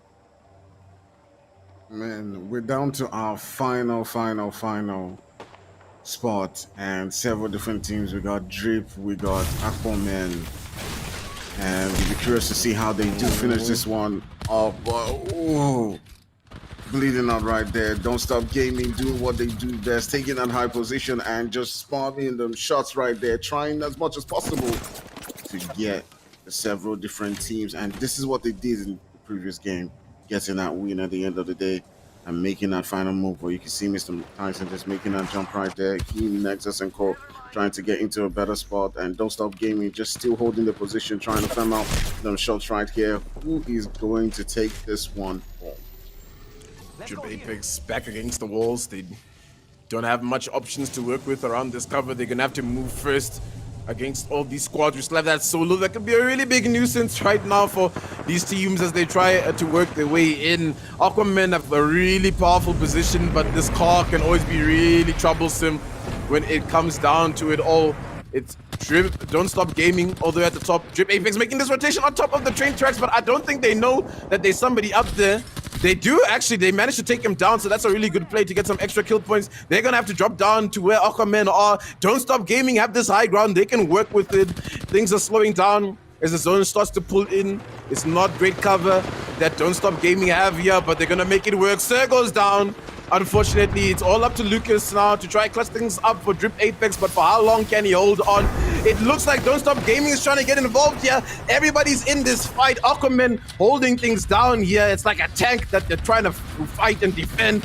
They even 8 shots from Nando connecting, but for how much damage? Not enough to clutch things out just yet, but they're doing so much. There's a Horizon ulti. People are going down left, right, and center, and Don't Stop Gaming clutch things up from the high ground position.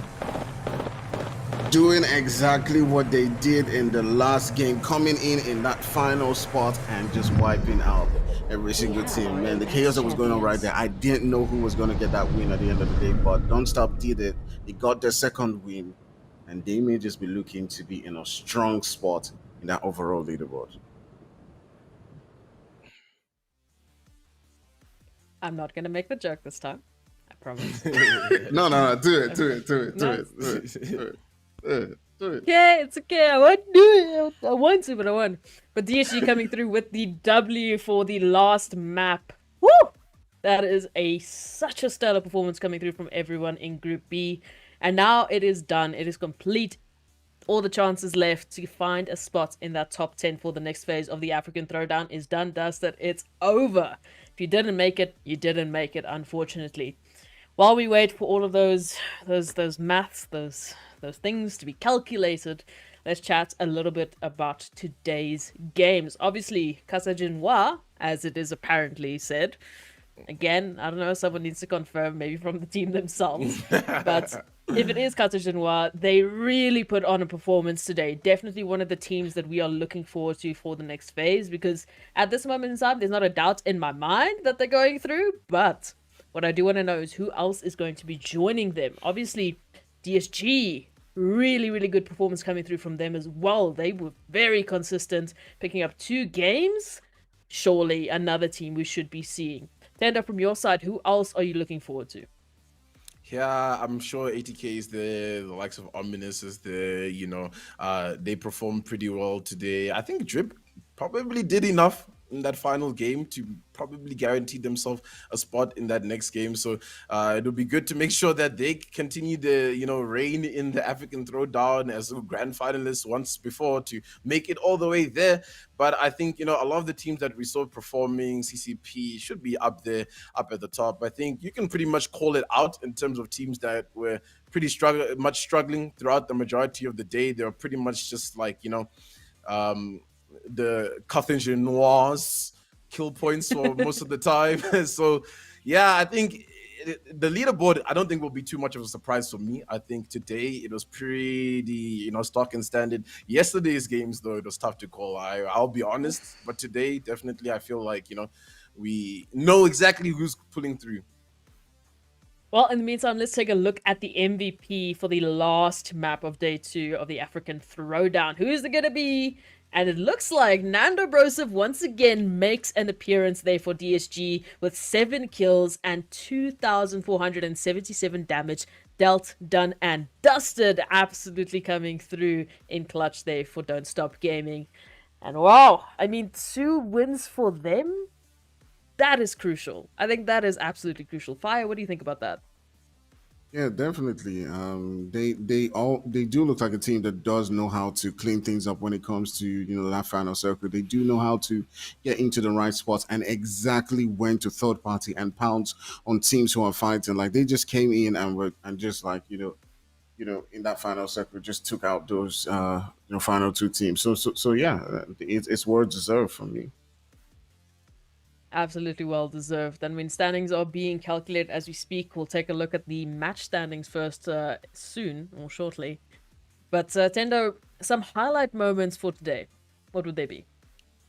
I feel like that first game, all of us not really knowing what to expect from Cafe Genoir, and all of a sudden we see Sabron with 12 kills. I feel like that's my highlight of the day. I mean, an absolute FPS god. I think everybody on that team is absolutely cracked. I mean, it's tough, right? For me in this lobby, I'd say gunfight wise, the best was definitely between Cafe Genoir and ATK. I feel like they're the most skilled in the lobby, but every time Cafe Genoir got into a fight with ADK lost. I don't think we can really take anything away from Carthage Noir. They performed really well. Besides this game, obviously, I mean, not every game has to be insane, but Don't Stop Gaming with 20 kills. I mean, they're pretty much the second best. I'm pretty sure they'll come second with dropping that amount of points. Winning 2 back-to-back games, doing really well for themselves. Even Aquaman did pretty good there, and we did see them perform quite well. And Drip Apex, I think 15 points is going to be just enough for them to snag a spot into this next round. ATK coming through in 4th place there with the 9 points. Carthage Noir there in 5th place with 6, draft 5.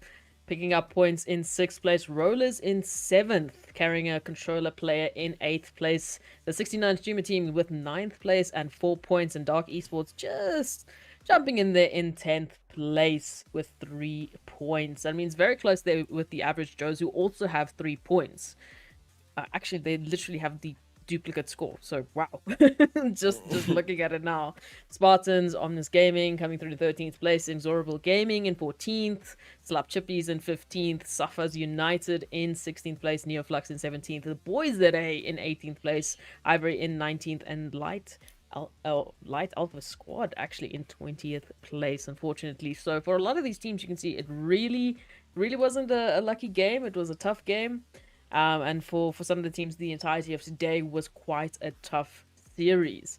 But, of course, the standings are being calculated, and that overall leaderboard is going to be interesting, I think. Obviously, we know exactly who a few of the teams are that are going to go through, but it's towards that latter end of the 10 slots that I'm a little bit like, I don't know who's just jumping in there. I don't know who's just going to sneak in that spot to the next phase, because we know there was a very big disparity in kills for some of the top teams. They were stealing the lobby of kills. So I don't know who might be some of my sort of dark horses that might just be jumping into that 10 slots. Fire, you got any ideas? I mean, definitely, we're going to see Carthage Noir, ATK, Don't Stop Gaming, of course, coming in with those 2 wins.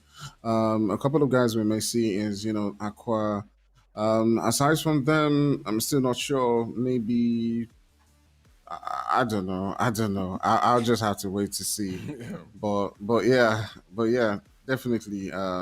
We may see dark esports. But aside from them, maybe 69 streaming. I don't know. Well, let's see. Let's see how it goes. That's how it Yeah, goes. drip Apex, 69 Gaming. I think there's a few teams that are like just jumping at me that may have just picked up enough points, consistently picking up one or two here. I think like I really want to see how the scores go because I feel like it's going to be triple digits, double digits, and then single digits coming through in those Yeah. 10 spots because it was such a disparity that only placement points were really like pulling through for some of the teams. It wasn't kill points that were helping them, it was placement points. And we know the placement points they go down significantly. It's like an exponential curve, it just Yeah. drops. So I mean if that's all that they're, depending on, it's not a lot. It's not a lot to work with. And I mean, I think for a lot of the teams coming through for the next phase, obviously it's going to be different because then again, it's a different mix mash of teams playing. And I don't know. I don't know how Carthaginois is going to, go against the likes of like Two Noobs, One Cheetah, because that's what we're going to be seeing in the semifinals. We're going to be seeing the top 10 of yesterday and today and tomorrow and the day after. Well, not tomorrow, the next week, the day after, going head to head. And then when we get to finals, I don't even want to know what's going to happen in finals. I think finals are going to be a very, very interesting set of matches because then the best of the best are going to go head to head. And if it's anything like what we saw today, whoo, it's going to be an interesting topic. Tendo, what do you think? What do you think? Any last few names that you want to shout out that you think really, really put in the work today and might have just stolen the spot? Yeah, I mean, I think for me, I'm looking at maybe 69 streamer. They survived for quite some time in that final zone, but I feel like they might have not collected enough points throughout the majority of the day. But kudos to them for trying as hard as they could all the way until the end. It's always good to see a team like that. I think Dark Esports is probably clenching right now because the way Drip played that game, probably going to start to push them down a little bit more. But I think Dark was pretty consistent for majority of the day, but hopefully the consistency was just enough. I'm really impressed, I think, with the plays coming in from Don't Stop Gaming. They kind of came as a bit of a dark horse in the middle of the day. We think it's Carthaginois, it's 80K. We're like, yo, these are the guys that are pretty much just gonna have a back and forth at winning the games, and then all of a sudden, Don't Stop Gaming, Don't Stop Gaming. So I'm gonna do it this time as an say it. But yeah, I feel like that those bottom three slots is going to be very close. I think in terms of top seven, it's going to be pretty much guaranteed, sealed in stone. But those bottom three slots could just come down to like single digit differences. Ooh, it's gonna be an interesting one. I'm a little bit. I think it's exactly that. It's gonna be a huge disparity at the top, and then towards the end, it's slowly gonna just taper off. But they're gonna find those spots, and unfortunately, a lot of the teams are not gonna find them spots, and they're gonna come back for the next season, hopefully, and come back stronger, fighting. Hopefully, a little bit better this time around. But we definitely have an interesting set of teams, and again, the representation across the teams and the players that we have, I'm going to shout it out again. It's South Africa, it's Mauritius, Senegal, Uganda, Kenya, Nigeria, Ghana, Egypt, Namibia, Madagascar, your African countries coming through in clutch, but then also, players and teams from across Africa, outside of Africa coming through, like Tunisia, England. It's insane, and I'm happy to see it. Overall standings already. We're going to find out who's going to be the 10 teams taking those slots and going through to the next phase of the African Throwdown. This is it. Group B, last shot, last opportunity. Here it is. Woo! Look at that. So again, we're just gonna have to check the pronunciation of the team, but I'm gonna go with what I've been told is apparently the French pronunciation. So Carthaginois coming through in first place with 94 points and 66 kills. Don't Stop Gaming in second place with 64 points. The Aquamen in third place with 45. ATK Esports, they made it happen in fourth place with 43 points. Fifth place is Carrying a Controller Player with 34 points. NODWIN Gaming coming through in 6th place with 27 points. Drip Apex in 7th with 24 points. Rollers with 18 points in 8th place. Doc Esports in 9th place with 18 points. And Drow 5, our team from Madagascar, coming through in 10th place, taking up the last slot with 17 points. And those 10 teams are your 10 teams moving on to the next phase. So I do need to say GG and well played, but unfortunately, goodbye to the Boys ZA 69 streamer team, Spartans, Ivory, Neoflux, Inexorable Gaming, Slap Chippies, The Average Joes, Suffer United A, and Light Alpha Squad. Thank you so much for playing, but unfortunately, we're not going to see you in the next phase, but it was crazy. It was absolutely crazy. Tendo, what are your thoughts? Yeah, I feel like I said, not a big surprise in terms of who's in that top 10. I feel like we pretty much expected it. So, shout out to the top 10 for progressing. A couple of positions there, a bit questionable for me, to be honest with you. I probably would have predicted for ATK to be at least 2nd place, maybe even 3rd, but obviously things don't go your way some days, not all days are the same. Unfortunately, even NODWIN Gaming, I feel like, their job spot maybe is a bit of why they didn't perform too well, and I feel like Rollers came through and really shook them up a little bit, and people just kept being in their business, and it just felt like they weren't really ready and prepared for that. But besides that, I feel like today's lobby was interesting, right? Because it's very top heavy, extremely top heavy. Yes, 2 noobs, 1 cheater. Yesterday was very top heavy as well, but kill wise, they're still distributed quite nice and evenly. But pretty much that top 5 pretty much just like sucked up the lobby. To be honest with you, everybody else was just trying to pick up from the scraps. It's a bit unfortunate, the turn of tide, but hey, you know what? It is what it is in Apex Legends. The RNG sometimes just isn't in your favor. Exactly that, and I couldn't have said it better. So, Fire, Tendo, thank you guys so much for joining us today. It was an absolute cracker set of games for Group 5. For Group 5? Group B? English? Group 5? What's with the numbers in the letters of me? It's late. It's late. It's okay. I need caffeine, guys. I need caffeine. And it's just trying to pronounce these interesting names. I'm telling you, it got to me. It got to me. It's official. I'm so sorry, guys. But thank you for joining us. It's been an absolute cracker set of games for the Apex Legends African Throwdown, brought to you by NODWIN Gaming Africa, who do know how to pronounce things, which is thankfully for you guys the best case of this. And once again, I'm going to remind you, go check out that NODWIN Gaming Africa website. It's looking absolutely snazzy. Some great content on there and all the extra information you need to catch up with us next week, because we're going to be taking a break for the rest of the week and only coming back next week, which I believe is on Monday this time. But you can check out the dates and all the information on their website, on their social media. It's all going to be there, and you're going to know when it is, where it is, and what's going to be happening, with some extra clips and content in between.